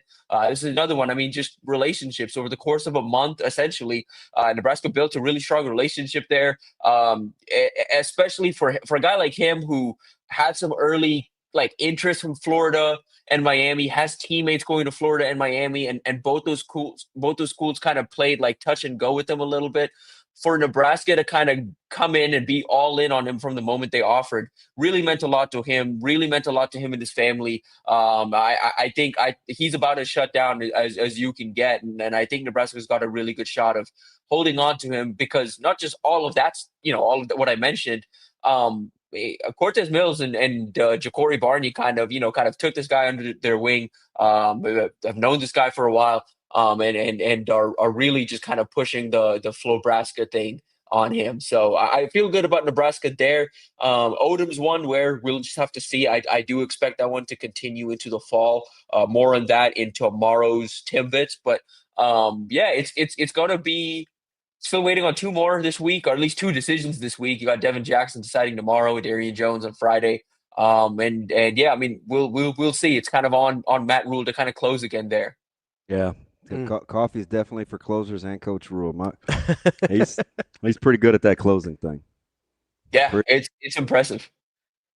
Tim, give me I know you like doing the evals here. When you see Larry Miles, then we can move on to, because I think there's some really other really interesting recruitment stories here as well. Give me a comp that you think for Larry Miles as you kind of see his game. Yeah, I mean, one that just like really stuck out watching him is just like it is just kind of like the guy that the staff, Jaquil and Dana, have had some success with. It's Tank Dell-ish, it's Ja'Cory Barney-ish, a guy that can win from the slot and outside, a long strider for a smaller frame, right around 6 foot. But he gives me Percy Harvin vibes. Yeah, you could. Yeah, really shifty. Yeah, it's like, yeah, he doesn't run through contact. He kind of runs around it, but he doesn't really lose that top end gear at all. He's not really like he's not a shake you up kind of guy like a Tyreek Hill, but he's very smooth and can play the angles like Percy, like kind of sleek and bendy. I like his style in the open field. Hard to believe there are 7 guys ranked ahead of him in the slot in that state, but I mean, I guess. Yeah, I know. Yeah, he's one that I think, especially as evaluators got that exposure to him over this past weekend, as he steps into a bigger role as a senior. Again, and keep this in mind, as a junior, he had 1,200 receiving yards playing opposite a borderline 5-star receiver that went off to Florida, and Vernell Brown III, who's a freshman there, who also had 1,500 receiving yards. It wasn't. Yeah, putting up numbers. They love him in Gainesville, that's for sure. Yeah. Playing with a talent. So, Tim, let's move on to one of the other big commits this week with Claude Impuma. That one, it seems like maybe surprised a lot of people with how it moved to Nebraska late. What do you know about how that all sort of happened? Yeah, so Florida kind of not took themselves out of it, but Florida was kind of in this first come, first serve. And even if you talk to people down there, they don't necessarily love, like, depending on who you talk to down there, they don't love the order of operations and things happen. Because if Claude was deciding earlier, they would have loved Claude over maybe one or two of the actual O-line commits they got. But they kind of filled up at O-line. They weren't willing to really cut a guy in favor of Claude. And so they kind of just took first come, first serve. And so it came down to Nebraska and Auburn. Michigan, Ohio State, of course, involved as well, were hats at the table, but neither one of the schools got them on official visits. And so it really came down to Nebraska, Auburn. I mean, there was some confidence on Auburn's end, even going into late last week. They thought they were going to be able to come out on top. They had a more compelling NIL offer. And I think I reported it here. Maybe it was just on our board or in the story. Auburn tried to get this done in like December, practically sight unseen. Like Auburn tried to just come in with a pretty sizable bag back in December and just get this done. And so Yeah, I mean, Nebraska obviously put together a pretty compelling offer, but this was another one where relationships, and I said it on Twitter, to have to, say it here too. Credit to EJ Bartel. He was the one that got Nebraska into this recruitment way back in October, was part of the reason Nebraska was able to close with him. Donovan Rhule, of course, played a big role here. The offensive line group led by Tyler Canuck, who's turned into, kind of a heck of a recruiter in his own right. Played their part. Rhule, of course, ultimately came down to relationships, ultimately came down to proximity to home a little bit. And again, kind of a trust in Donovan Raiola's development. We've seen, in previous cycles, elite type tackles talk about Raiola's development and talk about, we just need to see more of it. I think you have to kind of credit Claude a little bit too for kind of doing it. Trusting him, even though the proof is still kind of working itself out. You know what I mean? I think we're going to see the results here in the next few years of Raiola's development, but you haven't really seen it yet. And for Claude to kind of trust that, knowing that he needs a lot of development to get to where he wants to go, I think is a credit to the kid and his belief in the staff. It's interesting too, because you mentioned Auburn and Hugh Freeze, and Hugh Freeze has had a lot to say in the recruiting world and is not afraid to put his opinions out there. Nebraska fans must remember, like a thief in the night, got a big-time wide receiver that Nebraska thought that they had their hooks in from back when he was at Ole Miss. They were the first to offer Chris Hickman, you remember, out of Omaha. But anyway, I say all that to say, winning kind of those head-to-head battles against guys like Hugh Freeze, who apparently pretty much hate Nebraska. I think it's good. Like, Nebraska hasn't won a lot of those, especially at a premier spot like tackle. Yeah. And I know I've said this about Donnie. I'm glad you talked about EJ a little bit too, because it's always better when running backs coaches and O-line coaches are on the same page, because it's easy to not on a staff. Trust me, right? Because you'd think it would be real symbiotic, but historically it's not always that way. I love Nebraska's cross recruiting and using all hands on deck. It's very intentional from Coach Rhule, and he likes it that way. So you just can't get too connected to a particular individual. He's really intentional with that. Yeah, absolutely. And I mean, that's everywhere. I mean, it's specifically the hotbeds in Chicago. It's if you're recruiting Chicago, EJ Bartel's going to be talking to you, and you've also got, your position coach there in Texas, in Oklahoma, in Kansas City, and Missouri in general. You're talking to Jamar Mosey, you're talking to Bartel, you're talking to Keith Williams. Like, you're talking to a couple of guys. But yeah, like Mosey, in Texas is starting to do some work a little bit.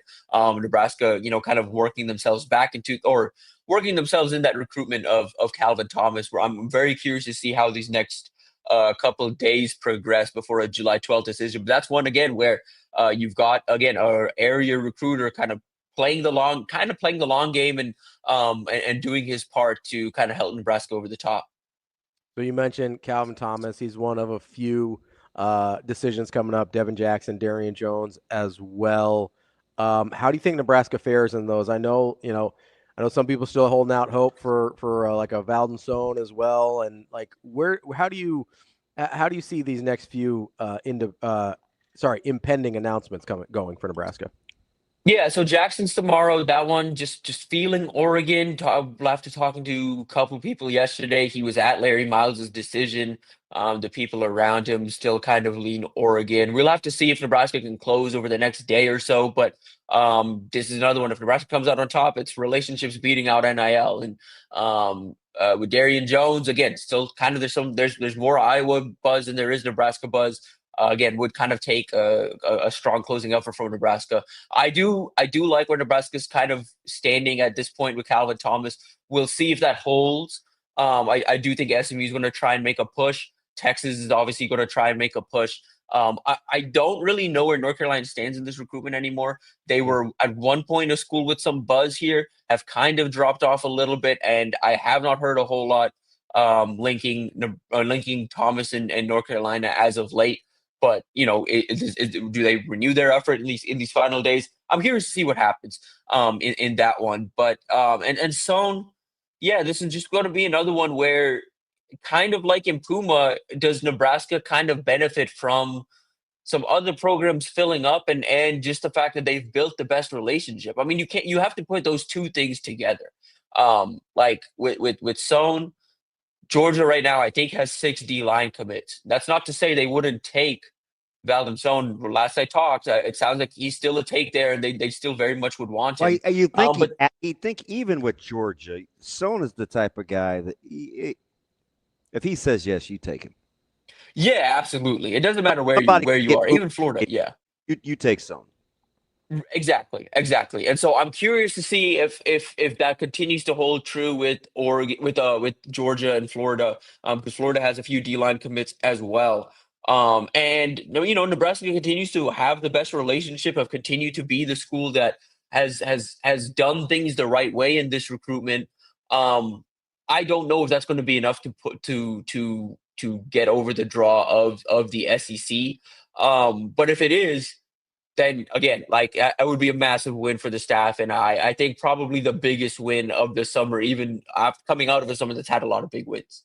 So it's interesting, we saw the the tweet from Coach Rhule, and he's more out in front a little bit. The much ado about nothing. I still don't get it, and I don't want to relitigate it because I've kind of moved on past the bull in the weight room, and people thought that was a big deal, and I'm like, listen, man, it doesn't move my needle. Like, if that's – apparently it works, right? So I'm for that.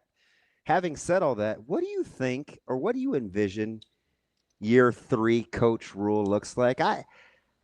It's got to be different, right? Where he seems to be evolving into – he apparently likes this team because he's been a little different. He talks about the kids in the program defending year 3. In terms of the culture, he seems like it's going to start with him in defending year 3 in the culture. Like, he's going to take the lead on that and put his money where his mouth is.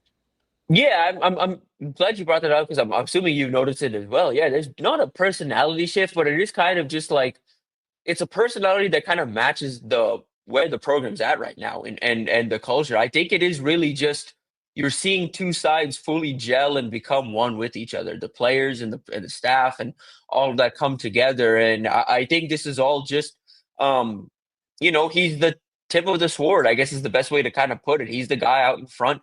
And I think the team is going to go as he goes, as Dylan goes. Like, they're the leaders right now. You know what I mean? They're the guys at the very tip of this sword right now. He goes to bat publicly for this program. Right, exactly. And I think part of this, I in my opinion, is just having the trust on both sides of the ball in Dana Holgorsen has control of the offense. Phil Snow and John Butler have control of the defense. He is fully the CEO that he wants to be leading this program, and it allows him to be a little more vocal because he has a ton of confidence in the guys running the show on both sides of the ball. Tim, I've kind of gotten the sense, we see different guys, whether it's like Dabo in the last few years or Kirby Smart kind of this year, talking about how none of his guys have been there for a couple springs in a row.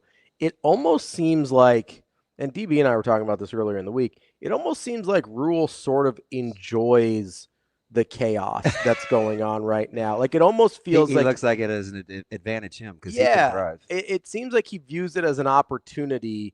If everybody else is having a hard time finding their footing, that means there's an opportunity for him in Nebraska to make some hay. Like, have you noticed that part of it as we see, like, we don't hear Coach Rhule sort of like bemoaning the state of college football very much. Every once in a while he'll be like, yeah, I mean, people are calling my guys a lot. But outside of that, he doesn't really talk about like, well, we don't know this and we don't know this. He's just like, we'll figure it out when they decide, they decide. Like, it almost seems like he enjoys it.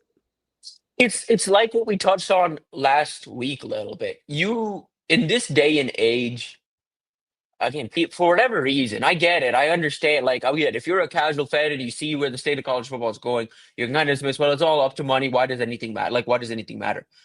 The way you beat money is by having very strong relationships, having guys that want to be there. Nebraska's been not necessarily ahead of the curve, but they've been prepared for all of these changes. There have been programs out there that have operated, even up to this last week, have operated like this rev share thing is not happening. Like they're not going to have to eventually, kind of have to work within the salary cap and be smart with their money and be smart with certain things. And Nebraska kind of just always operated like this, and so they can kind of approach recruitments, approach the current state with the confidence that they are going to stay consistent and they are working to the plan. When you know that everything's taken care of behind the scenes, when you know that you have a GM that is aligned with you, when you have a program that from the top down is pretty aligned in their values and pretty aligned from a culture standpoint, you can kind of you can move with the confidence that the staff is moving with, and kind of do the things that they're doing right now, because again, they are very confident in the operation that they're running.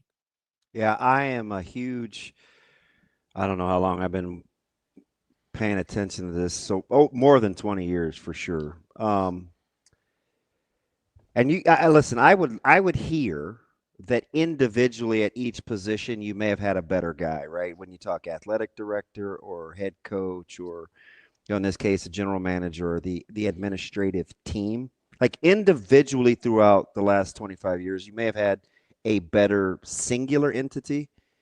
But when I look at the totality of everybody moving in the same direction, kind of same heartbeat, same philosophy, the non-complaining, the continuity of thought,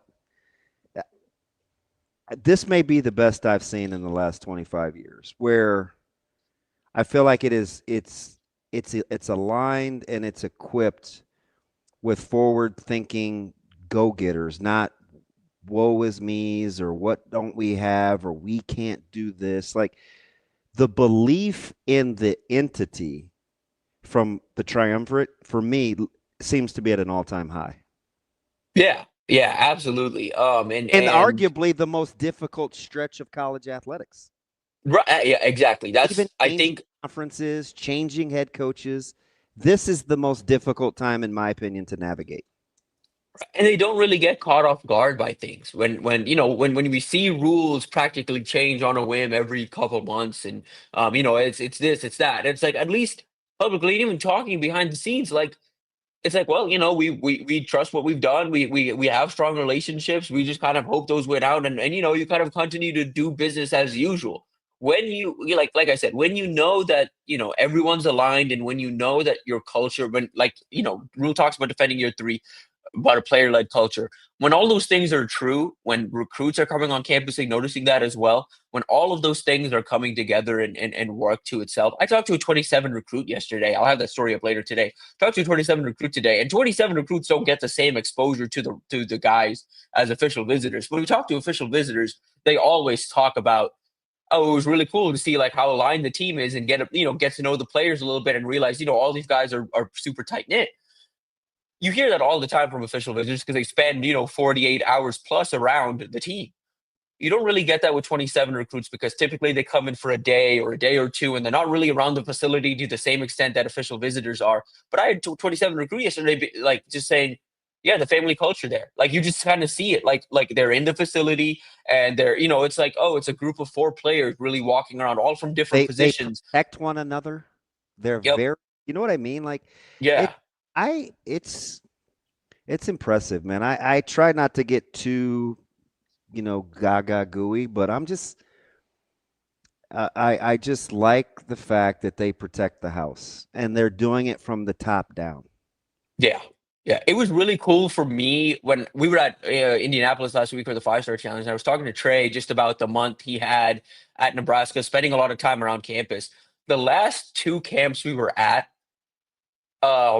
his mom took a picture of it too, but there was a point in the camp where it's all the campers, and then it's all the players, and then it's Trey with the players, and it just felt like watching him operate around camp. It's like, wait, why is he having like a 15-minute conversation with, a third-year walk-on?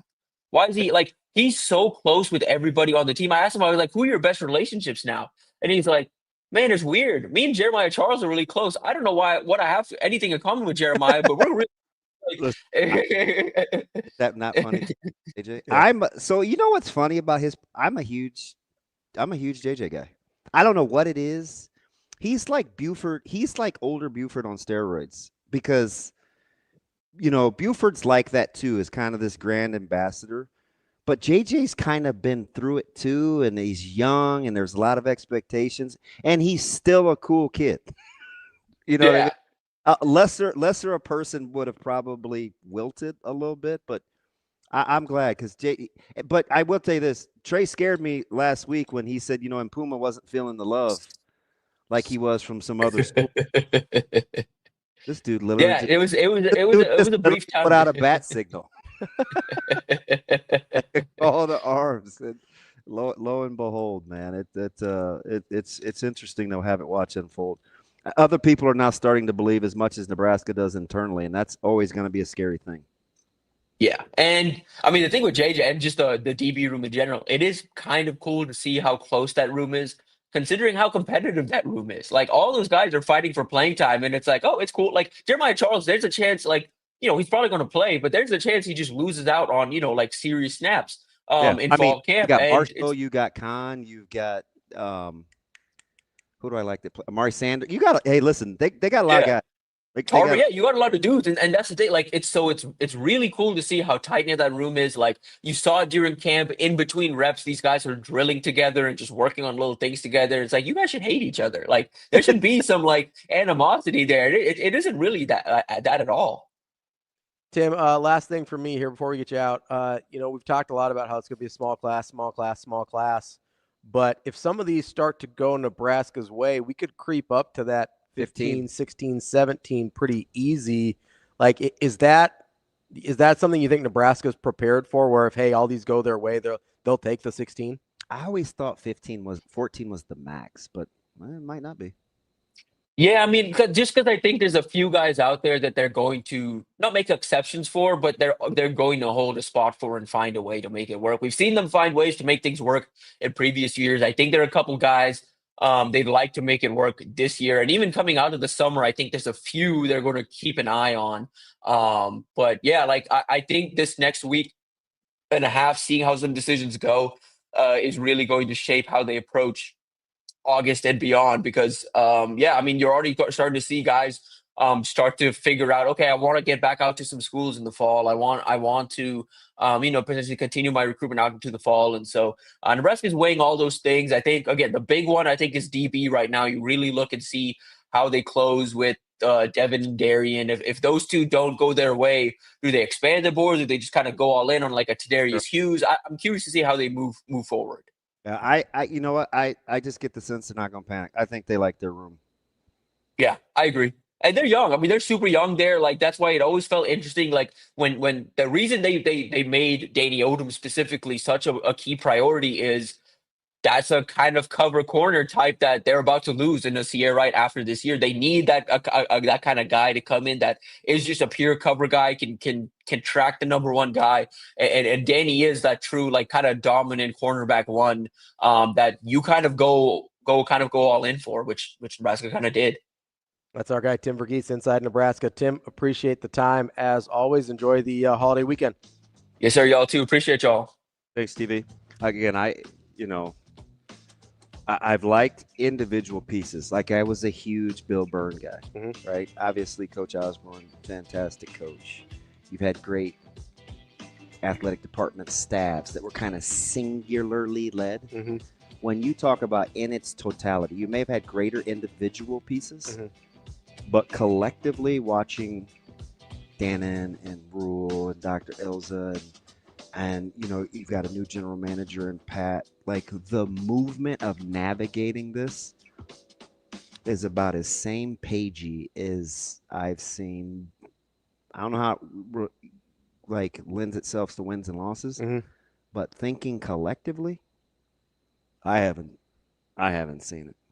Because famously, as great as Bill Byrne was and Coach Osborne individerly, collectively wasn't always copacetic, right? Yeah. So defending the brand and loving the brand is huge. We're going to talk to Lauren Michelson from KETV coming up next. Imagine your first dream home. and the feeling of walking inside for the first time. With Centrist Federal Credit Union's First Time Home Buyers program, you are at the doorstep of bringing your vision to life.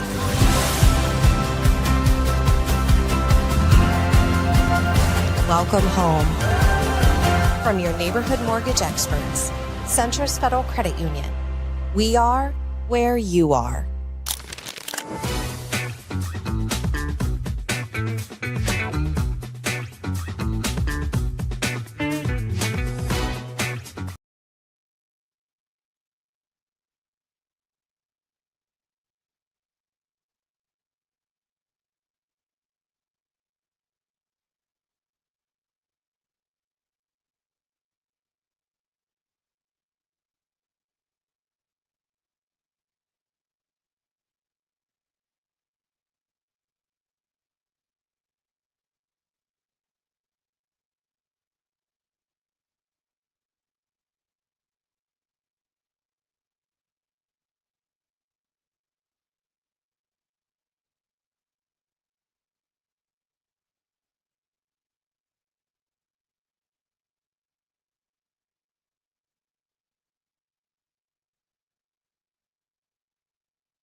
You're listening to Hurrdat Sports Live.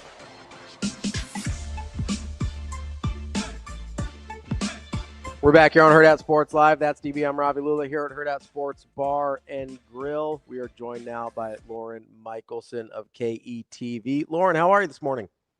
Hello, guys. I am doing well. How are you both? Hanging in there. I mean, listen, it's they were supposed to be the dog days of summer, and maybe it's coming up, but with camp opening in 3 weeks and Big Ten Media Days around the corner, it seems like did we pass it? I don't know. You work harder than me. Did you pass it?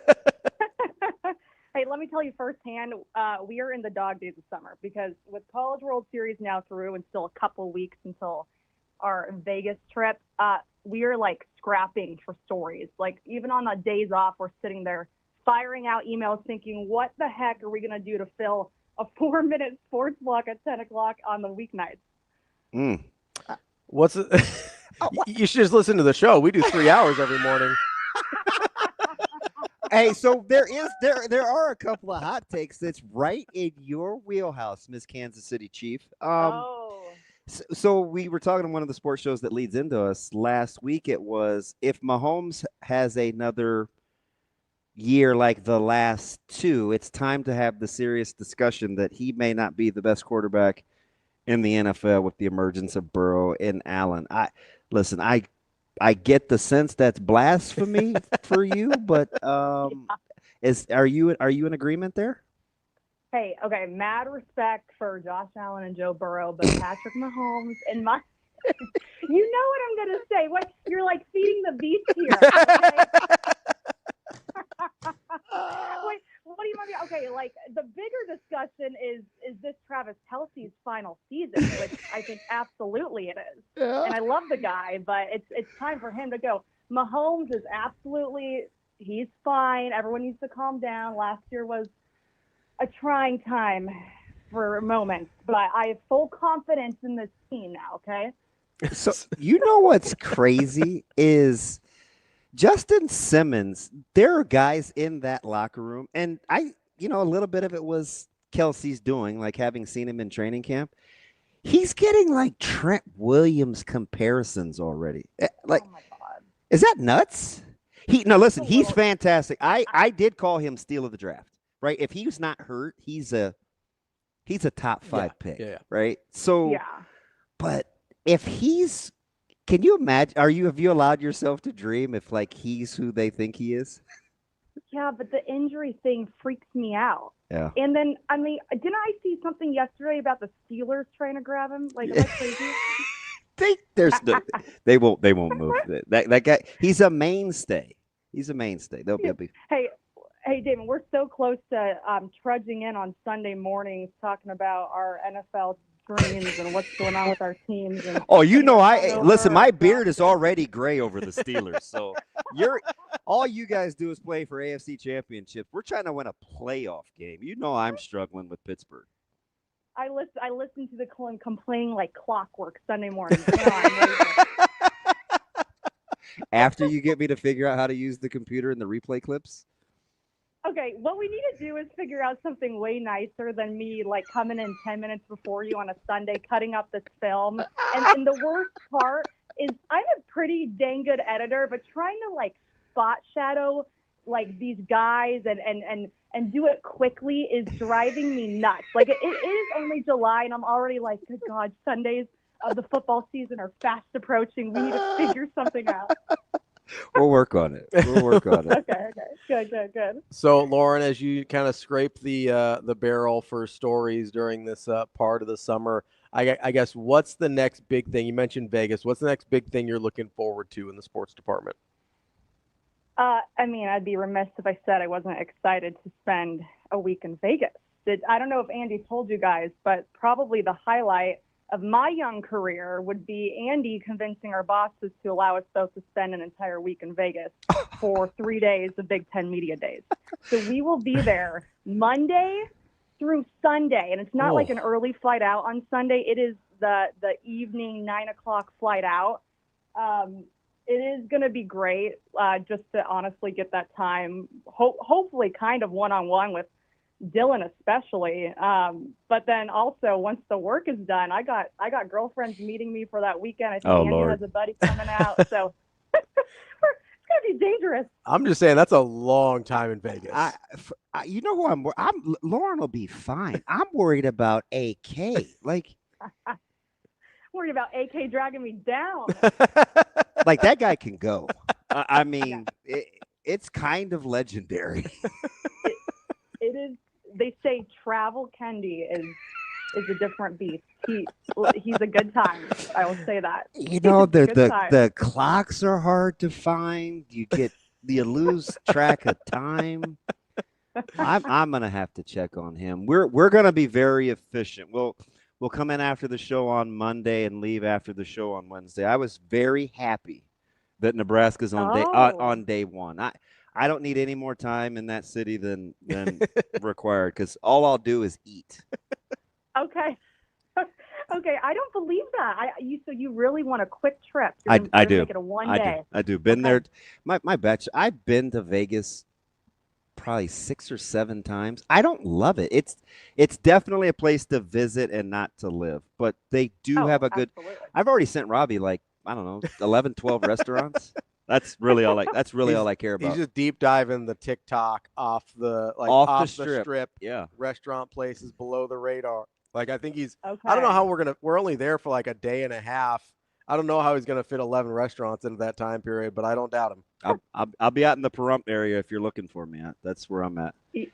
Eating your way through Vegas sounds good. Hey, what I want to know is like what Nebraska's plans are because usually they go to that St. Elmo's Steakhouse in Indianapolis. And I don't know if they could pull off the Golden Steer, but that would be my guess because that place is booked for like years. Mm-hmm. But right. I mean, they clearly know people. Maybe they'll try to pull off the Golden Steer. Yeah, because that would be the equivalent. Yeah. Well, yeah, I think so. To the steakhouse, maybe one leg up. Maybe. Lauren, I do want to go back. I know last week you were at the draft party of Hunter Sallis, and you were out there as he kind of went through that process. Obviously, didn't get drafted, but did get Chucky signed. Was there. Chucky was there, so I apologize. And it's the Miller North in him coming out, Lauren. Yeah, I mean, St. Thomas was there too, DB. What do you want to How was that experience as you're seeing these local guys? And obviously none of them actually got drafted, but then quickly get signed as undrafted free agents right after the draft. What was that process like, just kind of experiencing that with these local guys? Yeah, so Chucky and Hunter actually had separate parties, but you saw a lot of their teammates at both. My coach Matt Tertilli was at Chucky's, I was at Hunter's, and I mean the coolest part is we do like an interview before the draft starts, and we're like just emotions, thoughts, and both these guys unprompted bring up how cool it is that there's other Omaha natives that are embarking on this journey, about to have their dreams come true in one way or another. Yeah. Just like a really unselfish mindset that I was super impressed with, and just the family atmosphere they both are so, big on. That was so cool. But then, as the night unfolds, I was at Baylor Shireman's a year ago, and he was the last pick of the first round, and even that was tough, because these kids, these young men are waiting, their whole lives for this moment. And with Hunter and Chucky and a few others, it didn't go exactly the way they wanted, of course, but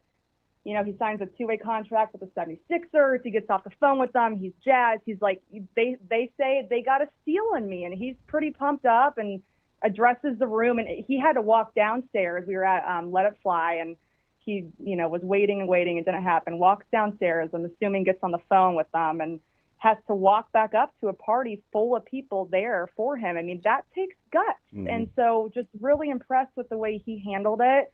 He did all the interviews. He even was fine with doing a live interview with me for the 10 o'clock show, which, I would have never suggested. They suggested it. And I just thought that was super, super classy. So interesting. Let me get you out of this, going back to Vegas with Lutovsky and Dylan and Deshaun. They're all a little different, right? Dylan's got the charisma. Lutovsky's the fun-loving, kind of the storyteller. And then there's Deshaun Singleton, who really is measured and chooses his words carefully. Mm-hmm. Of the three, do any surprise you, and what are you most interested in? I think Lutovsky's more of a fascinating choice. I have no doubt his leadership on this team. I mean, he's been a mainstay within the program for so long, but, his role is a little bit in question. What position? Is he going to play the usual guard role, or will they try him at right tackle? So his position may be a little bit up in the air, but if there's one thing we know about Matt Rhule, is he doesn't do anything without intention. So he's very intentional with what he does. And I think, he chose these guys for a reason. Obviously, Rhule is the face of the program. That's no surprise. But I think I'm excited to talk to Lutovsky, and he's just going to provide some interesting perspective on the last couple years, but also just like culture-wise. That's a guy you want to talk to. He's a great ambassador, too, of that room. He'll represent. Yeah. So, I'm just excited in general. Like, Rhule is going to be great to have all that time. Like, when was the last time, or whenever, us in the media, have we ever had 45 minutes on a side podium to talk with him, just firing away and just super off the cuff? So it's going to be some rare, good opportunity to really learn more about him, I guess, when it's not just at a, press conference setting in Hawk. So I'm excited. It's going to be a good time. You're disarming enough, but I'll give you a cheat sheet on Deshaun, because he's I'm fascinated by them kind of breaking the seal and introducing him to the national spotlight. He's pretty reserved and extremely measured. Okay. He's cool kid, cool young. Oh, I said kid, cool young man though. He carries himself like he's 50, so he'll fit right in. Oh, that's good. Well, I'm excited to talk to him, and he was granted that year of eligibility, and like his story is great too. Really, all three of them have good stories. Like, we're gonna get good content out of this, and it kind of sets the scene, as we know, for the year. So we're all chomping at the bit for football to start. Why not kick it off in Las Vegas? Absolutely. That's Lauren Michelson, KETV. Lauren, thank you so much for joining us today, and we'll talk again soon. Thank you, guys. Have a good one. Thanks, Lauren. Lauren Michelson from KETV. Interesting guys. Yeah, it is interesting choices. Yeah. On who the representatives are. I didn't get the surprise from Lutovsky. I mean, him as a starter. He's going to start. Yeah, dude is good. One place or another, he's going to start. Like, I'm not worried about that. Deshaun is definitely interesting, though. I can't wait. I think we've only got one question mark on the offensive line, and Lutovsky's not one of them. Yeah. In terms of who a starter's going to be. They can play. There's 4 of them that definitely going to start, and then we'll figure out the 5th one. Yeah. Well, Donnie will. I won't. I'll sit here and watch. You got to keep watering the bamboo. We'll be back. More Hurrdat Sports Live coming up next.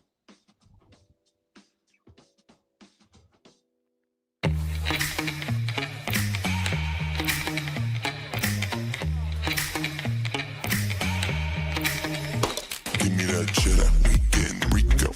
Big money rolls like burritos. Give me that hot sauce, no pico. Give me that.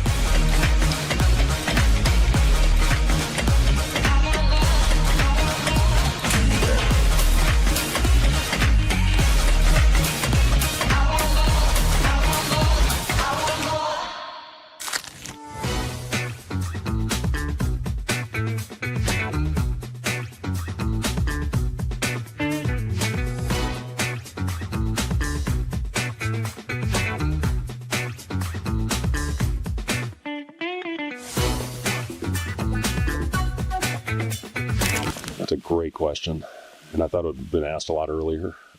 Listen, I'll say this: there's a lot of unanswered questions as this thing will progress. I'm glad it happened. I'm glad the case was finally settled, and now we can move on with our lives. At least for the rules that we've heard. We had our league meetings in LA. We talked to our commissioner a lot about how this thing was going to take place.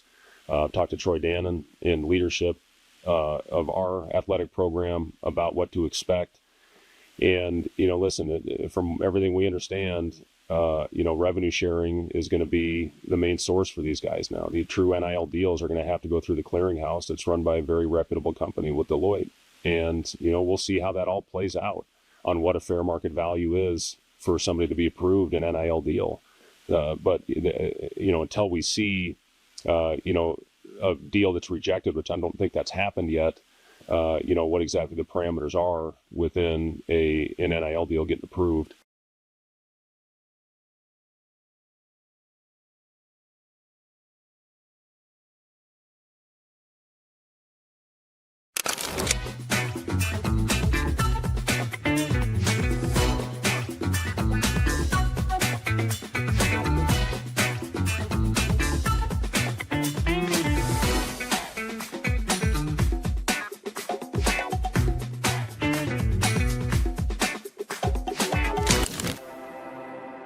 We're in the neighborhood, just down the street. With a wide variety of home equity products to help you create a relaxing oasis. So you can kick back and relax in comfort. Centris Federal Credit Union. We are where you are.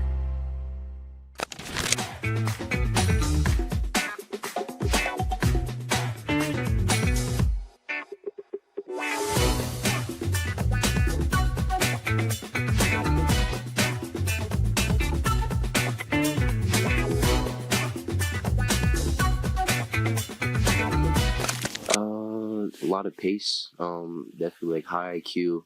Feel like you really can't be as selfish a little bit. Like I said, just setting up other players.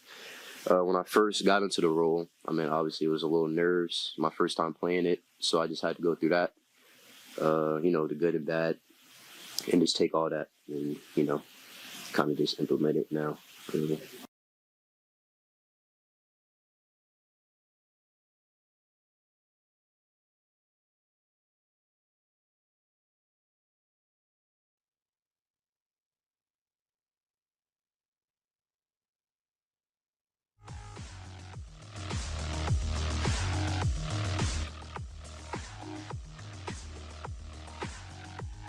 You're listening to Hurrdat Sports Live. Welcome back. Hurrdat Sports Live, presented by Centris Federal Credit Union. That's DB. I'm Ravi Lulla, reminding you, if you're searching for your first home, next home, dream home, Centris Federal Credit Union has you covered with extensive local mortgage knowledge and programs to help you achieve home ownership. The team at Centris is here to help you throughout your home buying journey. Go check out centrisfcu.org, equal housing lender and federally insured by NCUA. And apparently the skies have just opened up on us. Yeah. Well, is this? It's like the second time this week this happened just out of nowhere. Is this expected? I think we're supposed to get a little bit this morning. I don't know. How's the 4th of July forecast look? I'm not a big fireworks. I'm hoping. I know I'm a curmudgeon here. I'm hoping it rains a little. Oh, no, you don't want to rain on everybody else's parade. I do, actually. I do want that. That's just selfish. I'm not like cheering for rain on the 4th. So here's what I'm saying. I want everybody to have a really nice time in the afternoon. Go to your cookouts. Maybe go like on the lake or something, whatever your thing's doing. Get your hot dogs and hamburgers if you're a weirdo and trust other people's hamburgers cooking. Not like me. Enjoy some time with the family. Maybe get some apple pie, whatever the case is. And then once it gets dark outside, torrential downpour. Yeah, but it's not going to matter though. No fireworks because it says sunny, then chance of thunderstorms late. They'll just wait until the next night. So all these different ordinances? I was watching Channel 7 the other day. I didn't realize there were such variants on. Oh, like by where you're at in the Sarpy, city? Douglas, and yeah. Oh, yeah. Some were open on the 28th. Some couldn't open until Yeah. such and such a time. Some you have like the full week before. Some it's like July 1. I think some you have a full week after. I don't really know. I don't do fireworks, so I don't really care what the ordinances are. But we're trying to keep my dogs in line. Mostly Doug. It was very boomy last Mostly night. Doug. It was, yeah. It was It was getting very boomy. a little So I aggressive. figured we must be in the We're in the window the for window. sure now, yeah. I also think some people are taking, like I think starting yesterday, people were starting to take the rest of the week off. Oh, right. I think so. They were like, kind of making it a long weekend. So I saw the stories earlier when the preliminary stuff came out about the tariffs. Did it impact this year? For fireworks? It probably would have been, the stuff probably would have been in country already by the time they hit. Okay. I would imagine. I think they typically get that stock in a little bit earlier. All right. So probably next year is when you're going to have ungodly prices for, if they, unless they figure something out with a trade deal or something. That's hard time. that's my dude. I sent Shane like 85 Dusty Rhodes clips last night. You big But Dusty. we all got to do what we must. We got to keep on. You big Dusty Rhodes guy? I love him. What about Red Panda? And it's hot. No. She came up. Why did we go off on the Red Panda tangent So a couple months ago? I think it's D Marinas is not a fan. I believe. Is that what it was? Because I remember we had a segment or two on her, and I was like, how'd we get here? And then there were, of course, the cultural jokes, which we can't. Actually, that was Wyatt. We'll let Wyatt make those. How old jokes. is she? She's only 54. And we're Doc. Like, are we? I didn't mean. Doc, are we sure? Yes. What are you trying to say? You're not getting me. So she. Oh, that's Dusty Rhodes. Sorry, I was looking. I was like, she was born in Austin, Texas. Weird. Does not look like a native Texan. No, she was born in China, which is surprising, I guess.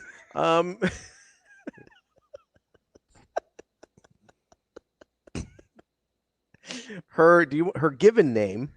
Oh, so actually you're right. It does say so for on her Wikipedia page for born, it says circa 1970 or 1971. So you're correct that we don't really know. Because I remember we went down this rabbit hole. Because she's certainly older than 54. Yeah, I would have guessed her at like mid 60s on the low end. That game was on TV too. Did they cut away? I don't know. So a lot of times they're not showing the halftime act though. Oh, with her they sometimes do. Sometimes they'll like show going in and out of breaks or whatever. So but she biffed it, huh? Yeah, she fell off the 7-foot-tall unicycle. Is she cool?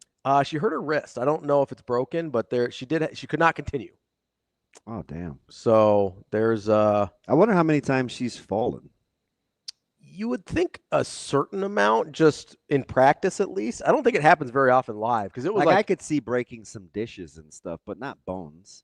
I mean, if you fall from that height and you land wrong, Yeah, you're but breaking a bone. you're more apt to have whatever you're juggling fall than her. You're actually Yeah. self-falling. I'm sure as she was learning, she fell a lot. I wonder how. I haven't seen the video. So, like, did the wheel just get? I'm not sure. I didn't get a good look at it. I'm gonna be honest. I'm not a huge Red Panda guy.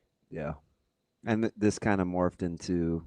I think she's. I mean, we were talking about the cartoon that day too. Yes, I remember now. So that was definitely Wyatt's fault, the cartoon part. But you brought it up. It's always Wyatt's fault.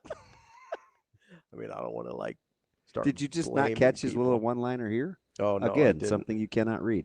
I did not see it. It's definitely for him to say and not us. I can say the whole black don't crack thing, but he said that before. I have not heard that. Really? No. Oh, he's put it in the chat before. Oh, so sometimes you got to clue me into the chat. I know. Sometimes I'm trying to look up other things like how old Red Panda is or is it? I had a Ken. Ken goes, is she single? Hey, I'm gonna say this again. He's low key crazy. Yeah, a little bit. Just a little bit. I mean, proof's in the pudding, right? I'm just saying, like, I feel like once you've seen the Red Panda experience, like, I probably don't need to see it every year. Yeah, I think we need to cue Matty D. You know what I mean? Like, which, by the way, I got to see another side of him or hear another side of him yesterday. Yeah. He was chasing his niece around. Was he? Yeah. Oh, man, I haven't seen that. He's like, and she's one, and he's like, I like to try to make it a habit to understand people. Like, I don't have, and she's just like yelling at it. He's like, I don't have any clue what she's saying to me right now. It's just funny to see him to hear him in that element. Well, hopefully we can understand what our next guest is saying. Mitch Sherman from the Athletic. A lot of clarity from Mitch. Joining us now. Mitch, how are you this morning? I am doing well. How are you guys? Mitch, I am hanging in there. I had a question for you that I never got back to. I asked Ravi the other day, but having not seen him in person, it didn't register the same. Do you believe any bit of Ohtani being only 210 pounds? Is that what he's listed at? 6'3", 6'4" on the Jumbotron, 210. There's zero chance Ohtani only weighs 210. Right. I 100% agree with you. He's closer to 240. That's what I said. Be 240. Yeah, I said 240. But I couldn't. I'm not. Technology is not my friend. I could not get a picture on the Jumbotron fast enough and pit it with him in the on deck circle. So I only got the on deck circle, and by the time it was off the Jumbotron. I'm like, stop telling me that guy's 210. Is that why you sent me the picture of him from the field? Okay. Yeah. Does that look I thought maybe it was like, hey, look, the Dodgers got Ohtani and you don't. I bet DB would trade him to you. He doesn't even like him that My much. follow-up was supposed to be, this guy is not 210. Yeah. I mean, he's not right. Young, my follow-up was fly out to left field because he did that. That was like it's cute. Momentarily after like, the text came in. Lazy fly ball. I mean, if it makes you feel any better, they listed David Ortiz at 230 for years, and there's not a chance that guy was tipping anything less than 275. Hey, what do you want to see Kansas City do with Garcia? Keep playing him. I don't know. I mean, he's the one piece or one of the few pieces in Kansas City that I'm not worried about. Like, I'm not. Is he your long-term answer though at third? I mean, I don't know that I'm ready to say that, but I think he's part of the long-term answer for the organization. I don't think they should use him as a chip at the trade deadline. Like, I think that they like what they have, unless they're just, which they're not. You know, with Witt and Caglione, who will get it eventually, sooner rather than later. He's going to come around. He's not going to hit like he is right now. It's just taking him some time to figure out big league pitching, but which is expected when you only played 2 months or a month and a half in the minors.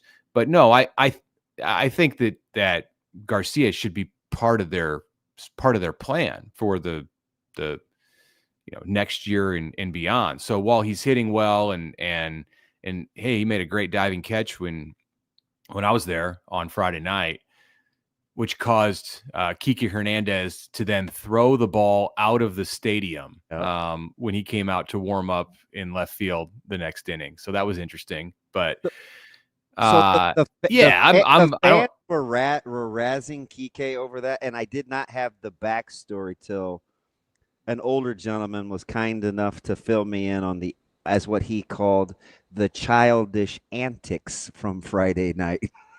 Yeah. Yeah. I thought he was trying to, it looked like he was going to throw, there's that kids area back there behind the left field, behind the Hall of Fame.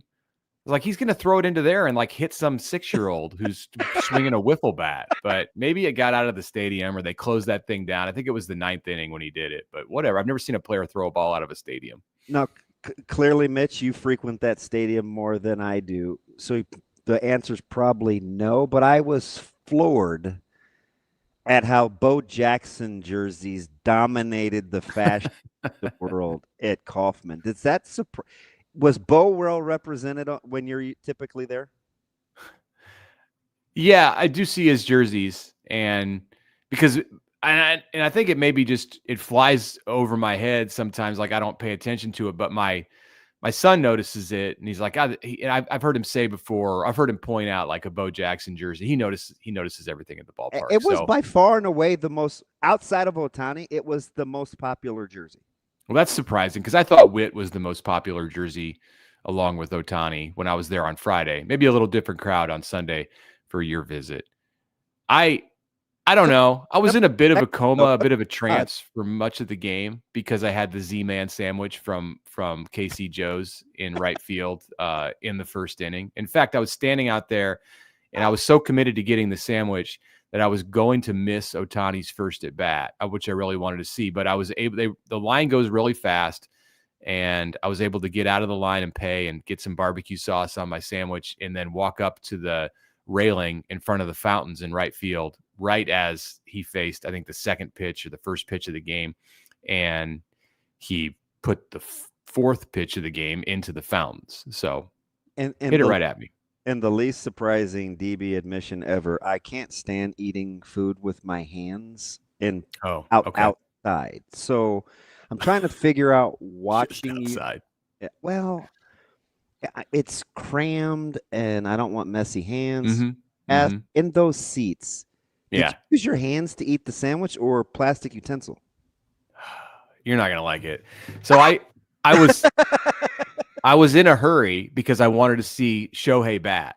Yeah. So I got out of the line and I got some sauce and I got some napkins. So I did have napkins. Yeah. But I realized as I was walking back to my seat, which was way over down the left field line, that I didn't have a fork. And I should have stopped at some other concession stand and just picked up a fork. Why would I not do that?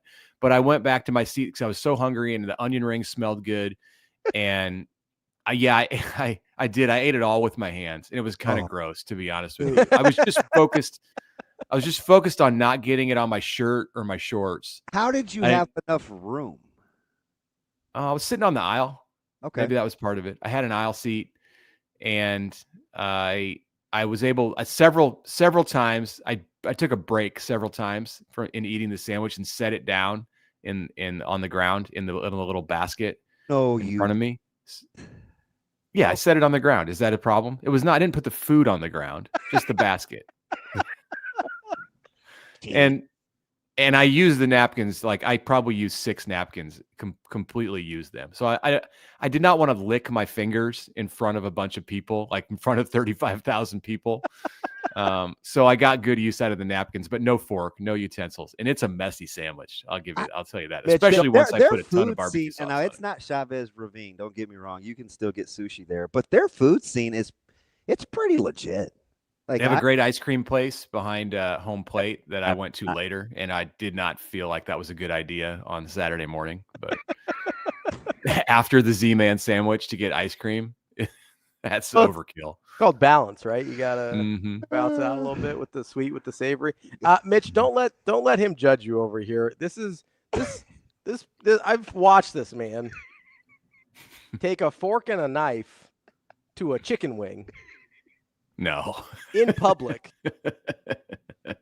Okay. I mean, like, so it's fine. Don't accept judgment here. It's fine. You eat your Z. I was judging myself a little bit for not getting a fork because I needed a fork. I would have been able to eat it much easier if I had a fork to clean up for myself. But I'm going to use my hands in general eating a barbecue sandwich. Like I would have picked it up and ate it. I just want the fork for like the cleanup, fallout. Yeah, the cleanup. I can't believe you just did that. It's fine. Listen, we put a video of it on the internet. It's not like I exposed you. Yeah, but people may have missed that. Anyway, Mitch, I'm curious because you know personalities and you studied coaches, and I went back and listened to Coach Campbell on Husker Sports Nightly with Jess talk about the expectation level for the culture, and he was talking about year 1 to year 2 to year 3, and year 3 is now defending the culture, defending the program as a player. I can't help but to think, especially watching Coach Rhule over these last handful of weeks, and he kind of had the social media where he kind of planted the flag with representing the program. You think we're going to get year 3 Coach Rhule defending the program? Can you see that as kind of the next evolution as he spends time talking to us in 2025? Seems like it. I mean, I think he's probably already started with that. I think you see subtle adjustments and changes, and you could even say that like some of that is the way that he handled the spring. Some of that is evident in the way that he handled the spring and the way that he's handling the summer too.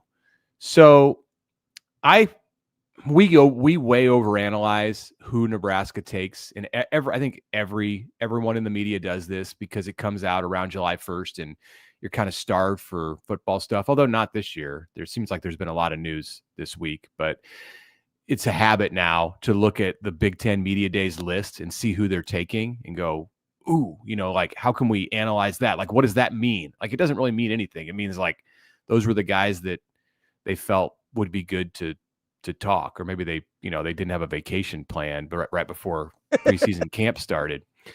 But the fact that they're taking Henry Lutovsky over, like, you could have taken Rocco Spindler really easy. Mm-hmm. And Rocco has only been in the program for a few months, but he's way more comfortable, I think, in front of cameras than most of the other projected starters. Certainly Lutovsky. Like, Lutovsky's a guy last year with Ben Scott as a guy that had only been in the program 1 year. Yeah, and I mean, they took Jeff Sims. I mean, I think there's a temptation now to just take guys who come in out of the portal. Like, you could see Nebraska taking Dane Key or Marcus Watson-Trent. Like, these are leaders on the team. But to me, that's like kind of part of defending the program is, no, we're going to go with the guys, put the guys out front who've been a part of this for at least the last year or two. So Lutovsky to me is somebody who can speak about the program. Rocco Spindler, for like all that he has to contribute and as valuable as he is, as important as he is, and I think he'll be able to speak for the program at the end of the season or during the season. But right now, like, he's a guy who's been at Notre Dame for the last 3 years and has spent part of one off season in Lincoln. So I think that goes into, and I'm probably reading too much into it, but I think that goes into the decision to take Lutovsky because he is somebody who has, he represents Nebraska in a different kind of way than a player who just came from the portal. Mitch, somebody asked us this earlier this week, and they brought up Lutovsky in both the media days representation and kind of amongst the starters on the offensive line. Is he a no-brainer starter for you this year? Well, again, to overanalyze that choice to take him to Las Vegas, he kind of is now. The no-brainers to me coming out of spring were Pritchett, Spindler, and Justin Evans. Mm-hmm. So, where's my watch going crazy here? Anyway, I think it thinks I'm working out, which is alarming. But we'll try not to. It was the hot food take. That's what it was. I don't know what's going on. I can't believe this dude won't eat food outside. But now I think I'd probably put Lutovsky in there. The thing is like, do you put him at right tackle, or do you put him at guard, the opposite of Spindler? So I don't know. I know he's adept and capable and has experience, practice reps. Played pretty well both. Yeah, where do you think he go? You're putting him at guard? Ideally, I'd put him at guard. Yeah, and then the question is, okay, so is it Gunnar Gatula at right tackle, or are you hoping to get one of the injured guys back? It could be Canuck. It could be Canuck. Yeah. I like Canuck. I like him. I like Teddy too. So, and Gunnar played well last year.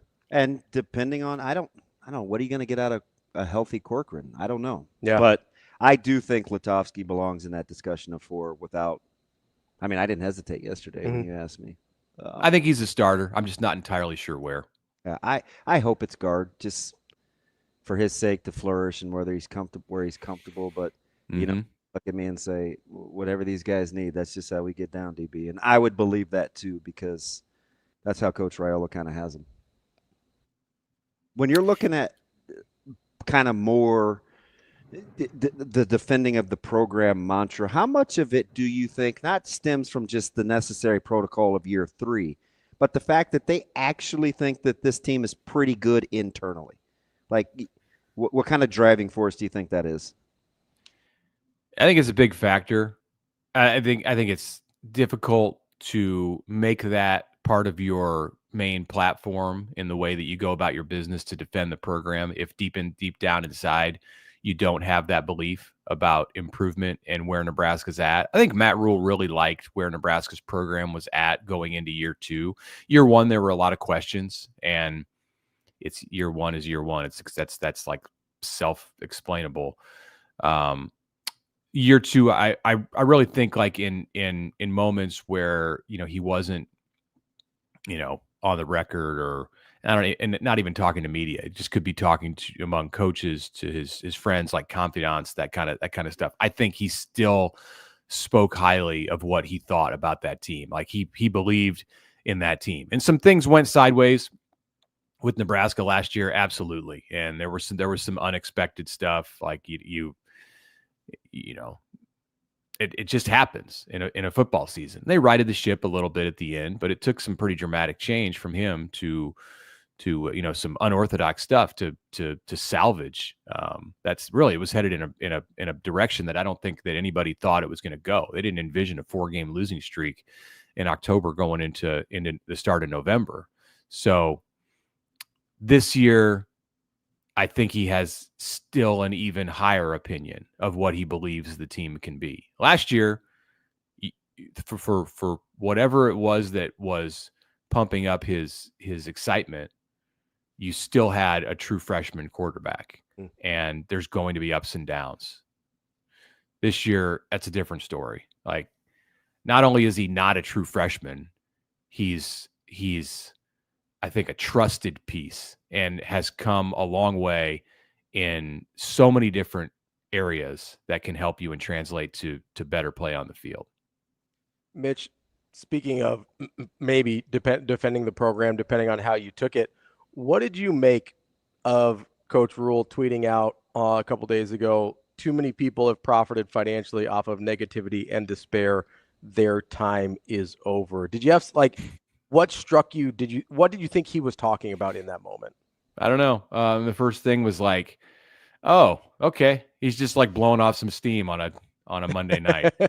That's the first thing I thought. Like, this isn't that big of a deal. Maybe the wasn't very good at the Cape. I don't know. Right. Exactly. He's settling down for a 4th of July in New Jersey and just said, here's my final 2 words. Like, I'll sign back on the social medias next week and, find out that thousands of people have interpreted this in whatever way that they choose to. I was going to see it right. I very naively kind of just thought like, this is not a big deal. Like, nobody's going to really care about this. Whatever. It's just Rhule being Rhule. And he's just, like when he would tweet emojis for just to see what the reaction was going to be way back in year 1. But I was mistaken because everyone who has a take and a platform to share it has thoughts, and they think that they know what he's talking about when the reality is I don't know. And Damon, you don't know. Do you know? Like, did you sure? I don't know. Like, is it, I have no, I could guess, and lots of people have guessed, but I can't say with certainty that I know. So let me ask you something, Mitch, because maybe. Oh, so you know? I plead the 5th for fear I may incriminate myself. I don't know. I'd totally be speculating, but I do want to ask you something because you can help me, and I need your help because I didn't mean for this to sound like a hot take, right? Because Bill Byrne was probably my favorite.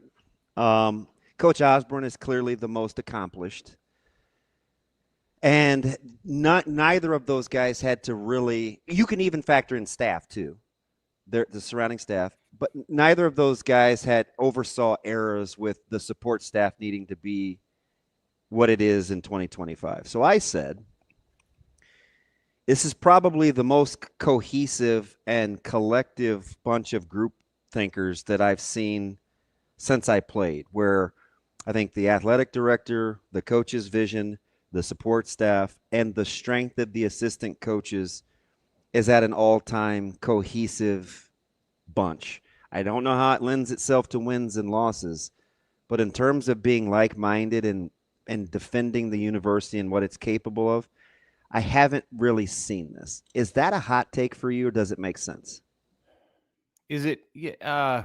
You may have had a better individual AD or a better individual, but collect the team, the pieces, the sum of the parts. Okay, so sure. I don't think it's that hot of a take. I mean, I think that the people around Troy Dannon and under him all appear to be very competent. And when you have conversations with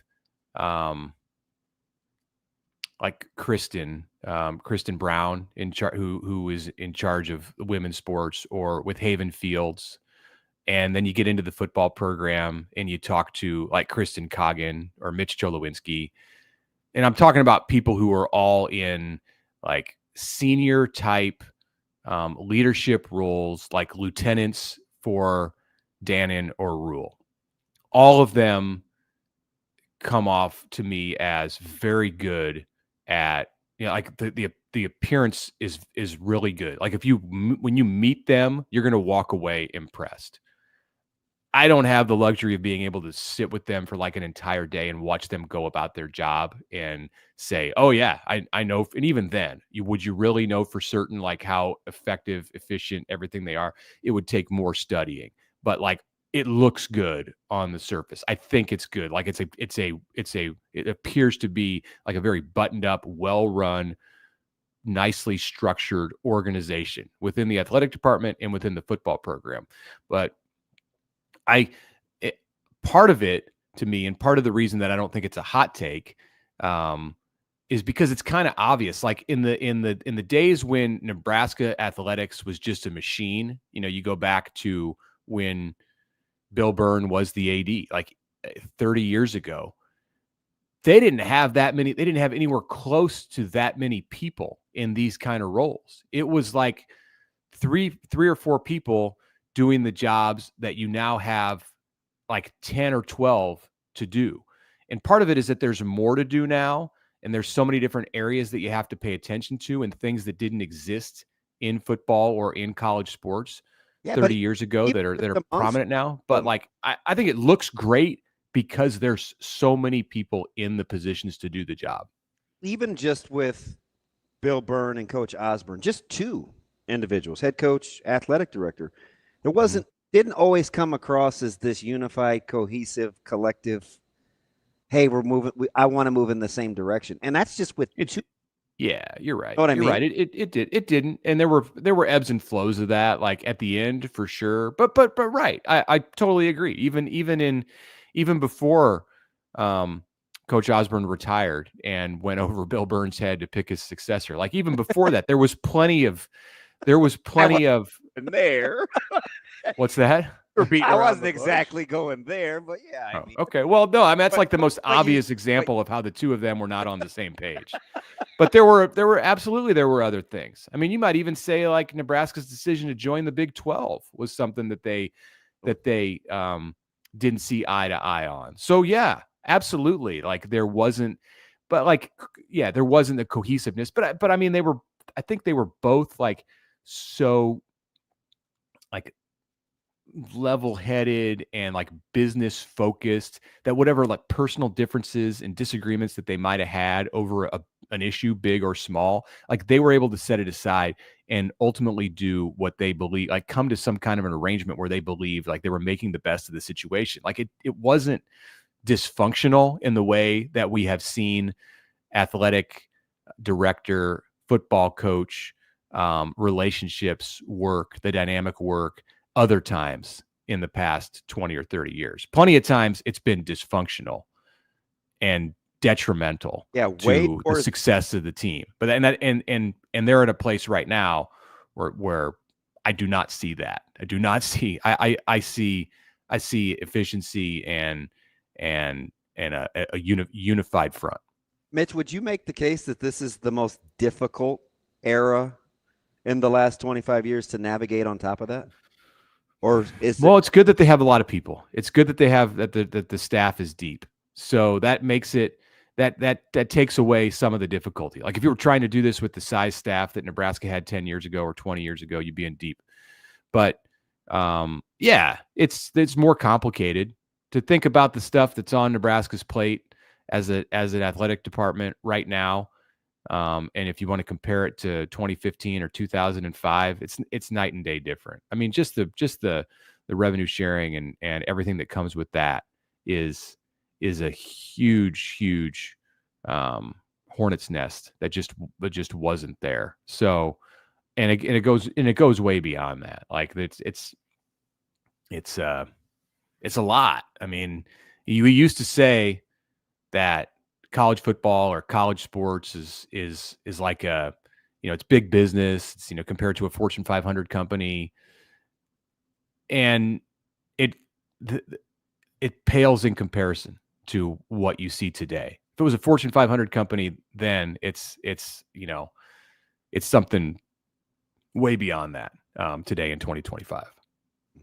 Mitch, it's kind of funny to me the how unified things at least appear to be at Nebraska, because you look at it, you go, okay, typically when you see that in a athletic department, you have an AD who hired the head coach, and now they're all on the same that's page. a good point. Like the fact that this is a AD that was brought in, it seems they're even more aligned with Dannon, and I'm not hating on Trev, but then they even were with Trev, who brought Rhule in the first place. Like that feels like, I don't know. I kind of made jokes at the time. It's like, yeah, I wonder if they ran the AD hire past Rhule, because it sort of seemed like he was running things at the time. But they clearly had to. They definitely did. Yeah, like 100%. Like it does seem like there is this even greater level of unity with a guy that didn't hire him than with the guy that did. Is that maybe? I'll ask you guys this: does that maybe speak a little bit to the personalities of all three who we're talking about here? Like that's something. So that's where I would have gone with Dannon versus Alberts. That's definitely something, because like I said, when I first said what I said about the like-minded thinking, there's been greater individual pieces in the respective roles, right? Like I said, obviously T.O.'s the most accomplished coach.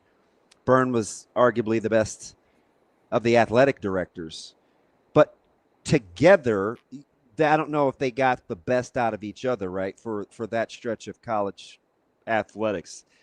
That's why I'm making the case for the sum of the parts here and the way that they work together. I don't really remember the last time I've seen it that cohesive. It's a great point. Yeah, no, it's great.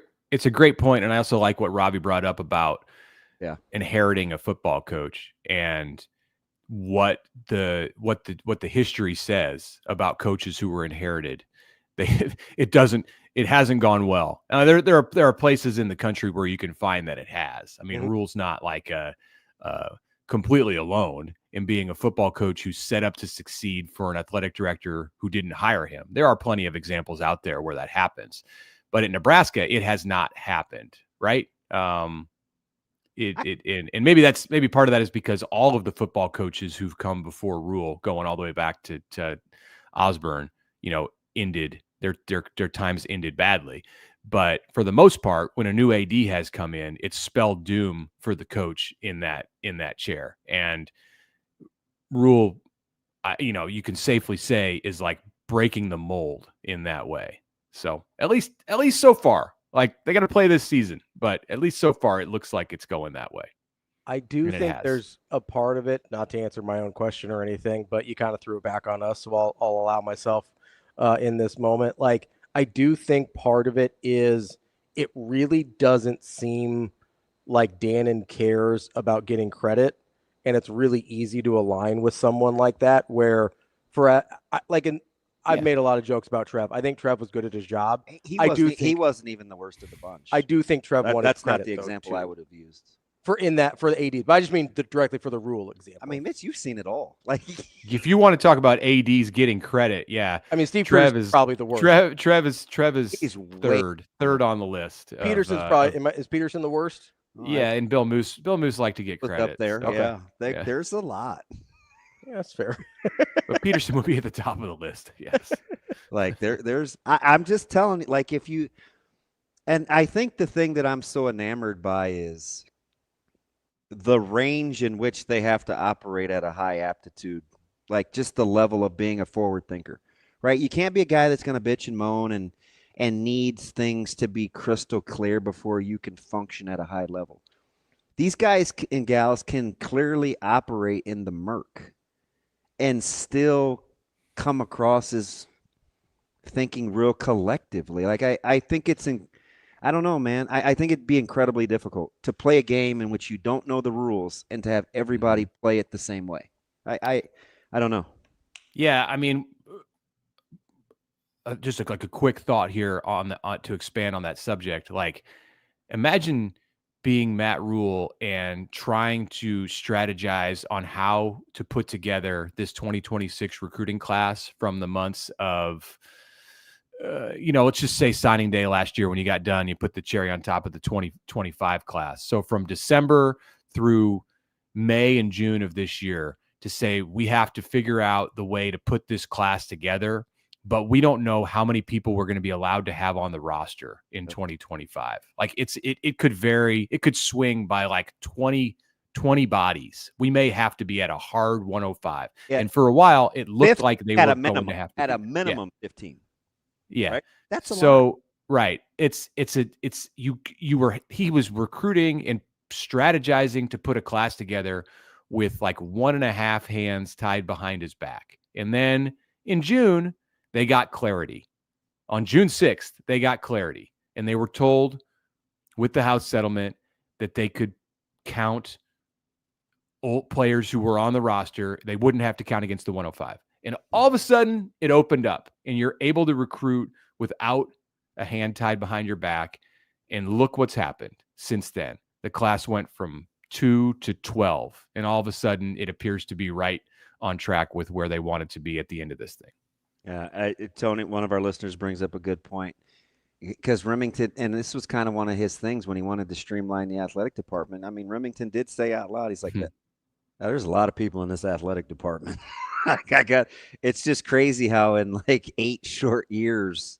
I do think it's funny though, because it's changed quite a bit. It's sort of the thing that people talk about, like, hey, there's too many cooks in the kitchen. Like, that's fine as long as everybody's on the same page. I think that was the bigger issue. And as long as they all have defined roles. I think that I've seen examples in the past of people in the athletic department who had big titles, but they didn't have defined roles. I think they do. I think for the most part they do now. Wow, that's a good point. I'm gonna have to take off and run with this one. He always does that to me, though. Mitch, this segment will last another segment and a day because of some of the stuff that you say. That's why you can only come on every other week. Otherwise, that's all the content we would get to. We'd never get to a rundown. Like we do anyway. Mitch. Well, the summer craziness is almost over, so like baseball's about done. So thank you for and vacationing and all that. Thank you for and Shane, really, not you guys, but thank you to Shane for just like continuing every time you would tell me, hey, you're scheduled to be on the show this week. I'm like, I'm sorry, I can't do that. I'm like, I'm doing this or that, but. Now we're starting to get back to normal. It's July, and we got 3 weeks until 3 weeks. 3 weeks from yesterday, we'll be talking in Nebraska and Vegas. I always love the fact you always have a different angle, Mitch. So you're probably like, this whole Dylan guy, 45 minutes, open session, no big deal. I'm going to talk to take Deshaun Singleton. He will challenge your high level thinking skills, and you'll come up with a good angle. Pick Deshaun Singleton's brain. He is extremely interesting if he'll give you what's in there. Good. I hope we get that, because that's one thing I miss in like this new way, this modern way of the access to players, where 95% of it is them standing at a podium taking questions from 20 people. Like, you miss the opportunities, and they still exist in some situations, but to be able to sit down with a guy one-on-one and really talk to him. And while part of Big Ten Media Days is that big group, like they're there long enough for an entire day that if you want to, you'll be able to talk to him one-on-one. And Deshaun's one of those guys that I think would be great to get to know better. He's interesting. That's our guy, Mitch Sherman from The Athletic. Mitch, appreciate the time. As always, great stuff. Have a good holiday weekend, and we'll talk to you soon. Be safe. All right. Thanks. Appreciate it. You too. That's Mitch Sherman from The Athletic. Fancy neighborhood Mitch lives in. They probably have they've definitely got some HOA rules about fireworks. He kind of talked about that. Remember when he was telling the story about, I was making fun of his neighborhood. I'm envisioning based on the descriptive clues. Okay. Remember when he just moved I have no idea where he lives. Moved the lawnmower inside. Yeah. To put it together, and then coming back out with his neighbors. Oh, yeah. And kind of hobnobbing. I was like, yeah, that's that vibes with about the picture I have in my head. No, it's a snowblower. I thought it was a snowblower. Oh, it was a snowblower. Yeah. He brought the snowblower inside. I don't know. Shane, you're not a big 4th of July guy either, are you? Not so much. I mean, I get to see some relatives, so I mean that's fun. But I'm a big Oh, sorry, Shane. Sorry, continue. I didn't mean to cut you off. No, that's okay. I was just gonna he say, got his flowers. Mitch gave them to me. Shane's good for the rest of the year. I got some words for that. I'm proud of you and thank God I have you. And I love you. Love you. I'm a big daytime 4th of July guy. Yeah. Like, I like hanging out, and like if you go to a lake or you go to somebody's pool or you're like cooking out, whatever. Like, I like the daytime 4th of July. I'm good after dark. I'm a pass. Yeah. Did you Mitch said something interesting. He said a lot. The people that are going to the deal, and there's always a method to the madness. I usually ask him, because remember, was it a side session or to us where he talked about guys that he could have brought? He talked about Jamari, and because he wants it to be like a privilege that you get to go. And there were some guys that he's kind of kicking himself over that they could have brought. It's clearly a big deal, and it's very intentional. I thought Mitch said an interesting point about a representative of the story that they want to tell. Like that was kind of paraphrasing. Yeah. A guy like Lutovsky over, a polished guy like Spindler. Well, a guy which speaks volumes because Coach Rhule has used guys that haven't been in the program that long. And listen, he hadn't either. Yeah. As is just going into the second year last year. But remember, Ben Scott was there and Sims. Although he had the year been before. Yeah, so Sims is the closest one, right? Because Ben Scott had been here a full year. Yeah. Last year. Yeah. Sims was just coming right in just like everybody else was, but so was Coach Rhule, right? Like they had been there basically the exact same amount of time, right? So I do think it's interesting. I do think it's really interesting with the putting it in the sense of representative, not just of the program, which I think all those three guys are good representations of the program, but of the specific story Nebraska wants to tell. Like Lutovsky is a great example of that because he's a guy that's stuck around. He's a guy that's been patient. He's a guy that's worked hard and basically does everything you would ask of a Nebraska football player. Like he's a great example of, and honestly, that may be the reason Deshaun's here too, of the story they want to tell. A guy that came back, why he came back, didn't have to come back, would have tested really well at the combine or at pro day or wherever he had an opportunity to. And a guy that sort of persevered through, like we've talked about how like he didn't necessarily play super great at times last year. And he's kind of worked through some of that and he's persevering. He's trying to come back and come back to a room where he's not, out of those three guys, like Deshaun's the one that I'm not sure is guaranteed a starting spot. He's probably the one that I am. Okay. Well, I mean, Dylan, but.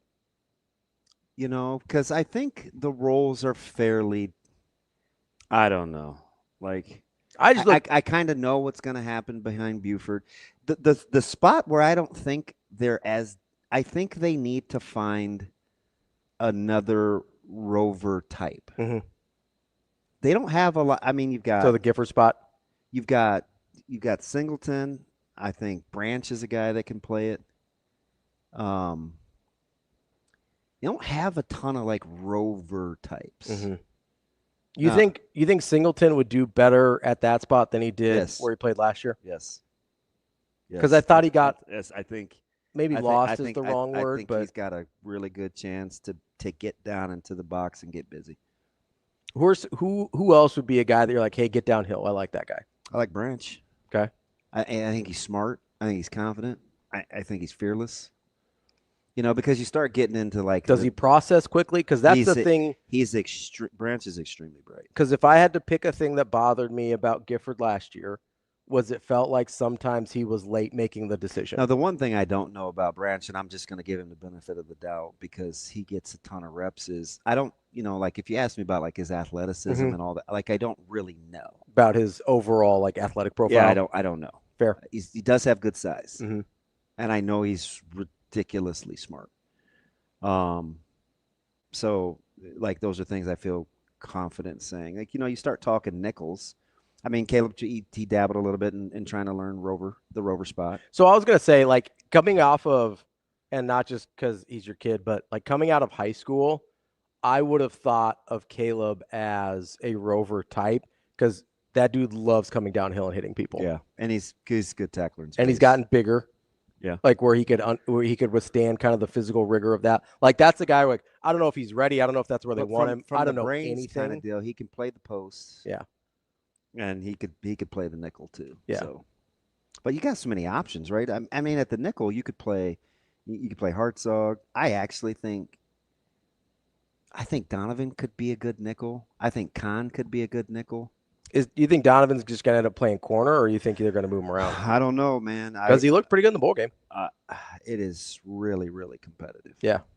Like Sierra is the only guy at corner. You feel like that's a guy. So you got DJ, you got Sierra, you have Amari, you have Marshall. Kahn's a safety, right? No, I think Kahn could play some nickel too. Really? What are they doing with is Bly Hill still in the mix? Bly's a corner. I like Bly. Yeah, at the other corner spot with Sierra. Because that's a guy that, I mean, a year ago before the injury in the spring game, like that guy was penciled in as a starter. Let me just I'll just rattle off some corners. Okay. You got Andrew Marshall, Sierra Ray, Bly Hill, Amari Sanders, Donovan Jones, Jeremiah Charles. What are they doing with Tarver? I didn't get there. Okay. Okay. I was asking. Not no indictment. Yeah, yeah. Use Tarver's good. Tarver got rips. Yeah, that's what I mean. Right? That's why I asked. Yeah. Just stay right there. Okay. That's. Oh, we got 6 guys we named off. Yeah. Pick 3 in the rotation and feel good about it. Yeah. We didn't even talk about guys that you said are playing they're playing some nickel. I don't count those guys. Yeah, that's what I mean. The nickels are nickels. That's the Hartzog types. Yeah. That's the You brought up Kahn, might be playing some nickel. I think that, man, there's a lot of depth there. This is why a couple weeks ago, before the Odom commitment, when people were kind of losing their minds about CJ Brana, and I was like, guys, like, of the spots that they can afford a decommit, or they can afford this and that, and maybe not getting a guy, like, I'm not worried about the defensive back room. Oh, There's 21 guys after this year that are still like sophomores or less. And it'll be highly competitive. And I think they like all the guys they brought in. So, I mean, who knows what you're going to get out of Little Buford? Yeah. I mean, Rio's an option. Obviously, Caleb's an option. I think Guthrie's an option. Is Little Buford a little longer than older one? He's leaner, right? I just think he's an interesting case study. Okay. Little Rio is an interesting case study. We'll see what happens with Rhett, Oh, yeah. So I know that's a guy a lot of people are excited because he came from Georgia, so people get excited about the transfers from big-time schools. They definitely, it's like Butler said, it will be, without any preconceived notions and guarantees, it will be a highly competitive room. Like it'll be a good camp. That's what you like to hear. Competitive stamina will be at the utmost. What did I tell you from the jump when I first started to see this class come together last year to start the season? What I would tell when Addison Williams got there, when they named Butler DC, when Coach Snow came in, I said, look, my advice to anybody in that secondary is, just because it was doesn't mean it always will be. Yep. And that can be to the good or to the bad. Absolutely. The competitive stamina will be at the utmost because you're going to get coached up. Yeah. You are going to get coached up. Well, I mean, you think about it. When a guy can divvy up corners between Addison Williams and Phil Snow. Yeah. So, probably getting coached up. So that's the thing people forget about too, is like Phil Snow. Like, yeah, they're like, oh, yeah, you got to need another defensive coordinator in the room. You also have another defensive backs coach in the room. He's a technician. Like that dude is a defensive backs guy first. Listen, he's as good as it gets. Yeah. So you've got 3 guys.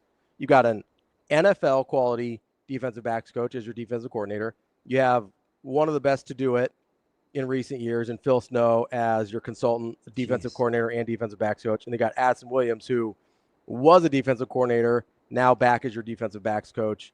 Like, if you can't get coached up in that room, that's a you problem. So it's just important to just come every single day. Just take instruction, get coached up, maximize the reps. Take instruction, get coached up, maximize the reps. They're just not going to have time to kind of be in your fields and moping around, man. you better go get it, because they're also upgrading on offense too in terms of the looks you're getting.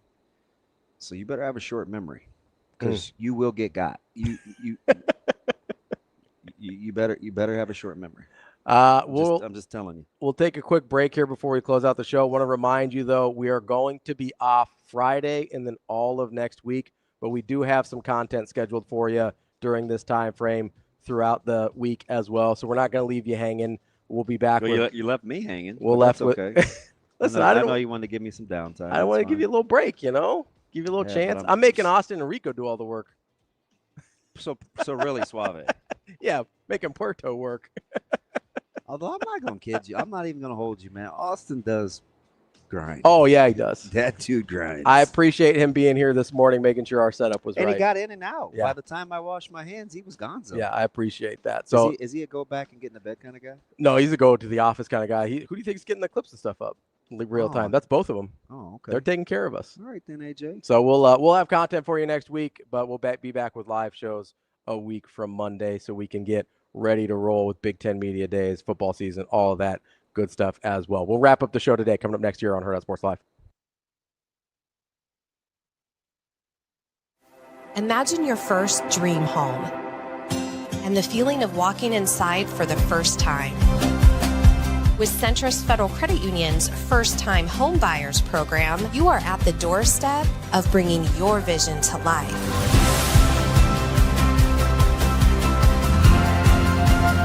Welcome home. From your neighborhood mortgage experts, Centrist Federal Credit Union. We are where you are.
Went back, comes in, she makes the catch, and it's a chance for a game-winning double play.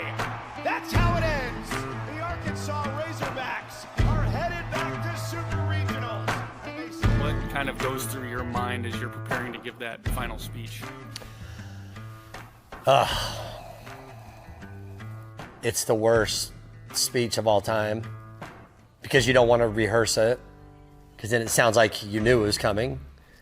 It was 12-0. Like we were kind of anticipating, okay, like this is gonna end tonight. Like nobody wants it to, but it's going to. 10, 20 years down the road, the wins and losses, you don't remember them. All the success is great and it is very memorable, and those are part of the good memories. But I think the time we have together on the bus, in the locker room, at practice, on the field, are what lasts a lifetime.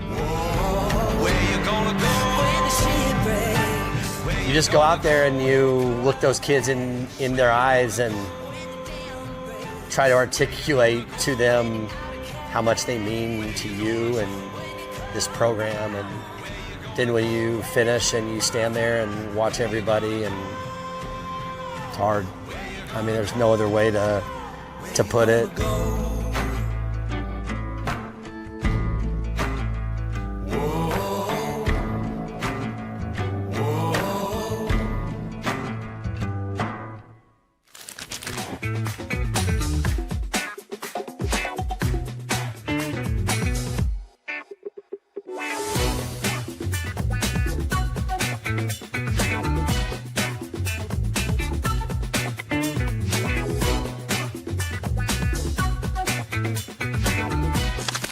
exciting on the field stuff. What's been your favorite moment on the field, or something, a certain act that you guys have done? What would you say? Obviously, my most exciting is my 4-1-1, my dance. When I do my dance during the game, that's the most exciting part for me. But we've had some amazing people come out and play for the Bananas.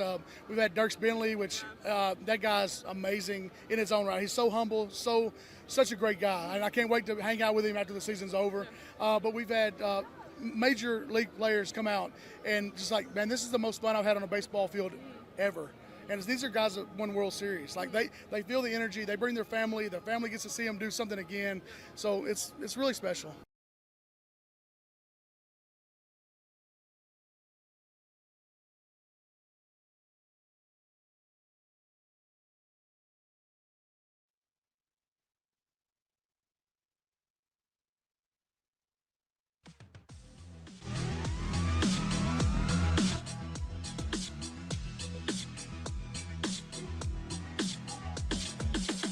You're listening to Hurrdat Sports Live.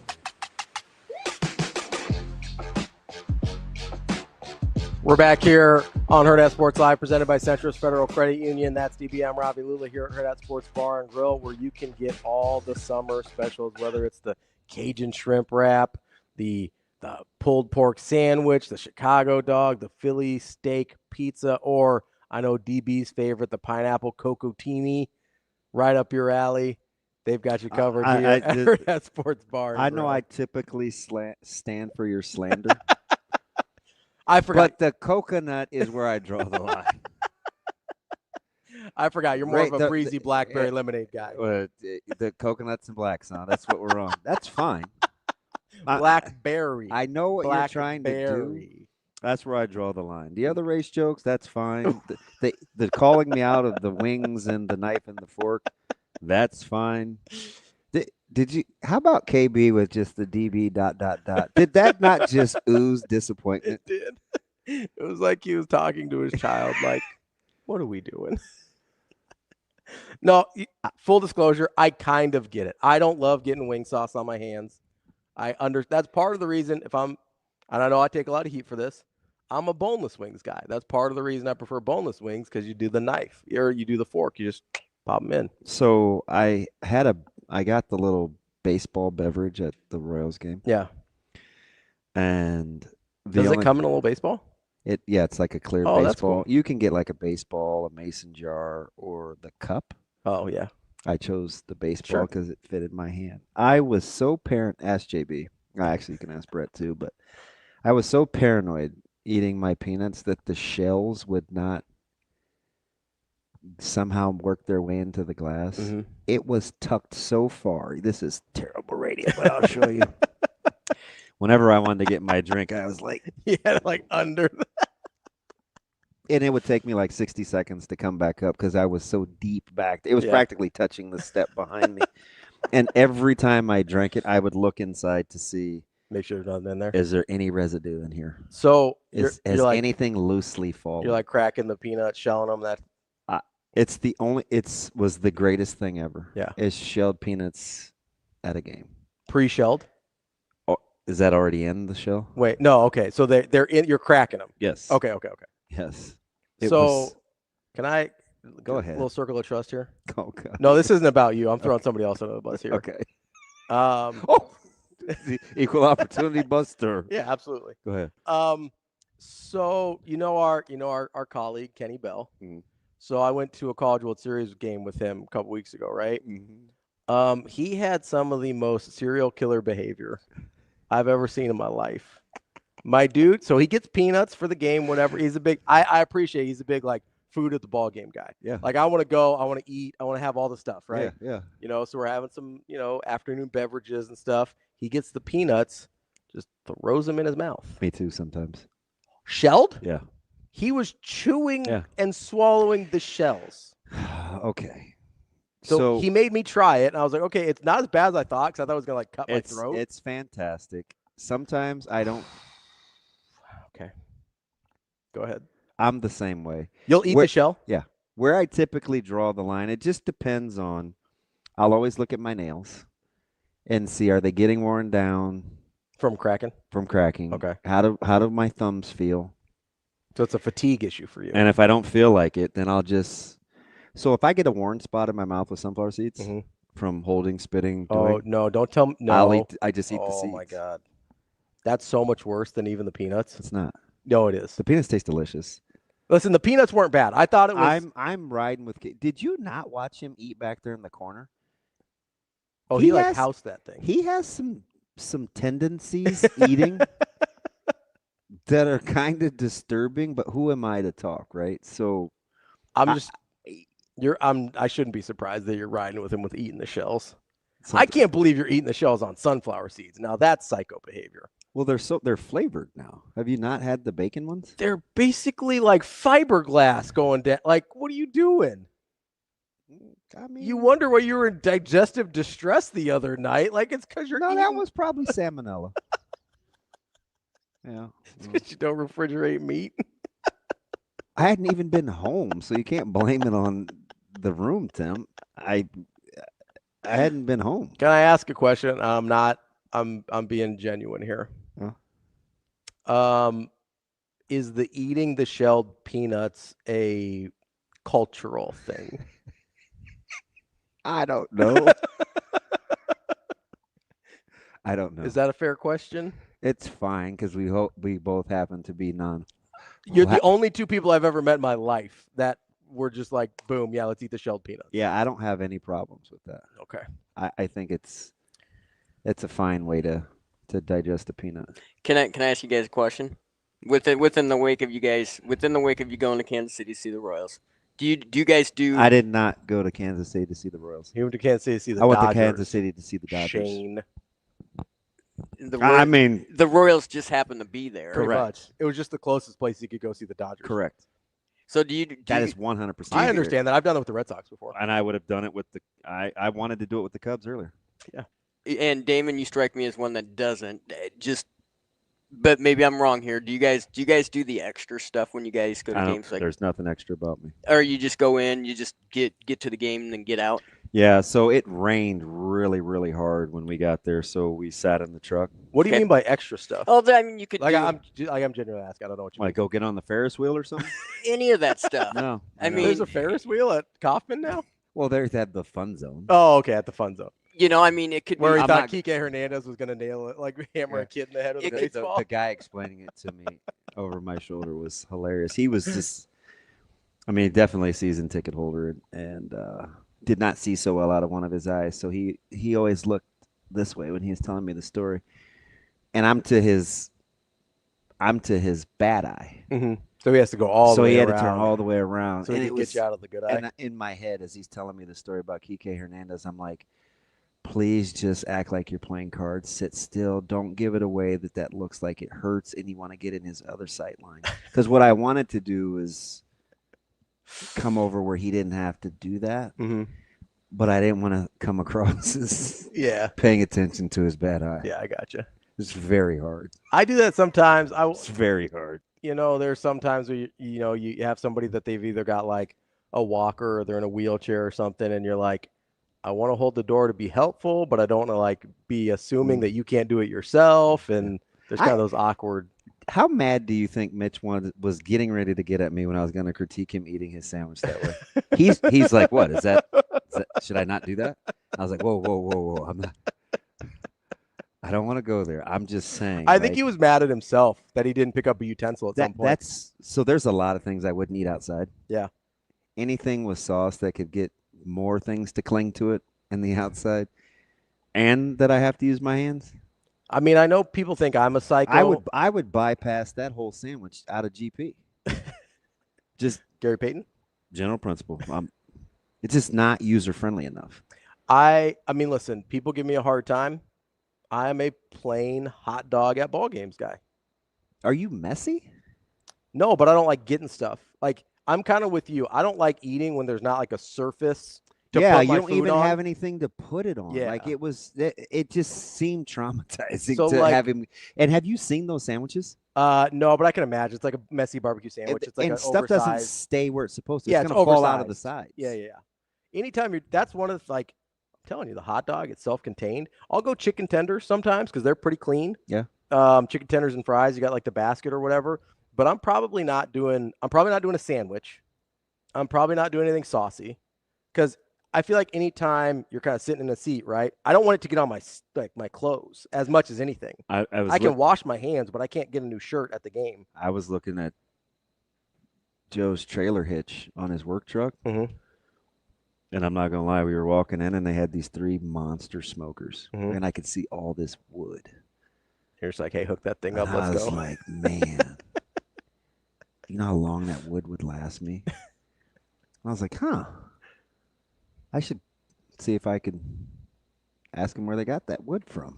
It's probably just your standard wood that I could go get down at Ace, right? But the smokers were so big. I'm like, do you know what I could do with that thing commercial-wise? Yeah. I don't know where I'd put it, but Cornflicted has been popcorn at games guy. Popcorn's easy. It's clean.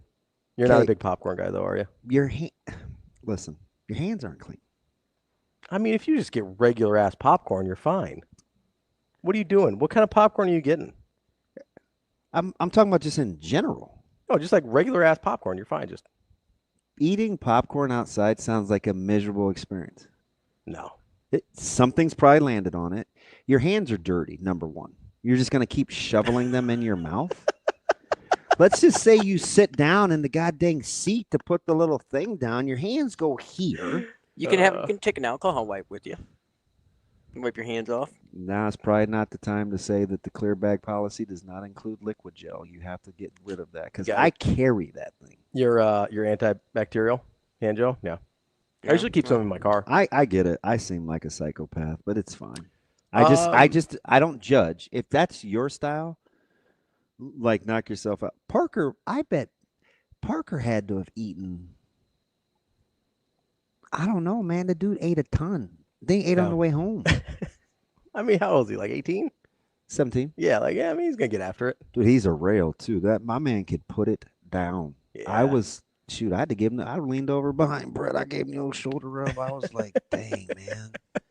That's pretty impressive. He had no idea what I was talking about. He probably just getting the back rub. He knows I'm weird, though. It's fine. Yeah, I'll go plain hot dog. I'll go popcorn. I don't mind popcorn. I'll do like a soft pretzel. I don't mind a soft pretzel. I do, to some degree, miss cheese popcorn. Yeah. Do popcorn. I like popcorn. Because I miss it. And, as much as I have to go talk to Verghese and talk myself off the ledge, I pass a popcorn place every time. Yeah. Every time driving. Popcorn's like, good, man.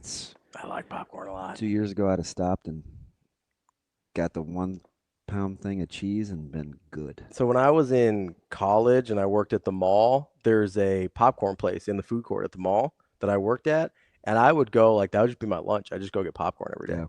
My taste has changed, though. I would always go to the chicken teriyaki place in the mall. Oh, yeah. I've tried to recreate that thing 15 times. I'm like, what do they do differently? It must be a mall thing. It's the MSG. Oh, no, you said you use that. You've got the MSG. Big accent guy. Yeah. I bought the big bottle this time. Big accent guy. What do you mean? Accent is a flavoring agent. Oh, okay. Mimics MSG. I thought you meant the people you were getting the chicken teriyaki from. It's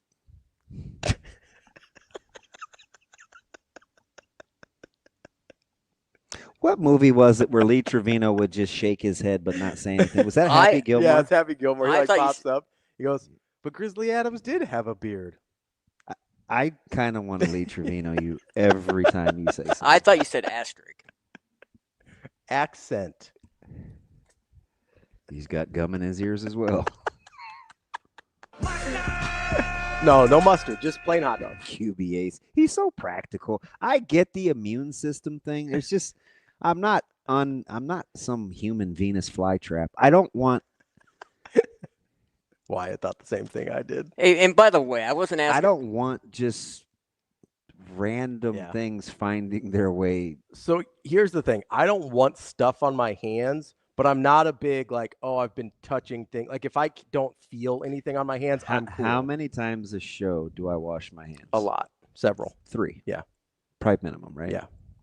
Okay. Just imagine being outside eating at a game. I don't have access to it. Yeah, I'm not a big if I don't feel or see or there's nothing obviously on my hands, I'm cool. I'm not a germaphobe in that sense, but I don't like feeling things on my hands. You do know your thumbnails do get worn down, mm-hmm. right? Just pushing and prying and pushing and prying. And Occasionally your hand goes in your mouth. They get a little soft. You have to give your nails a break.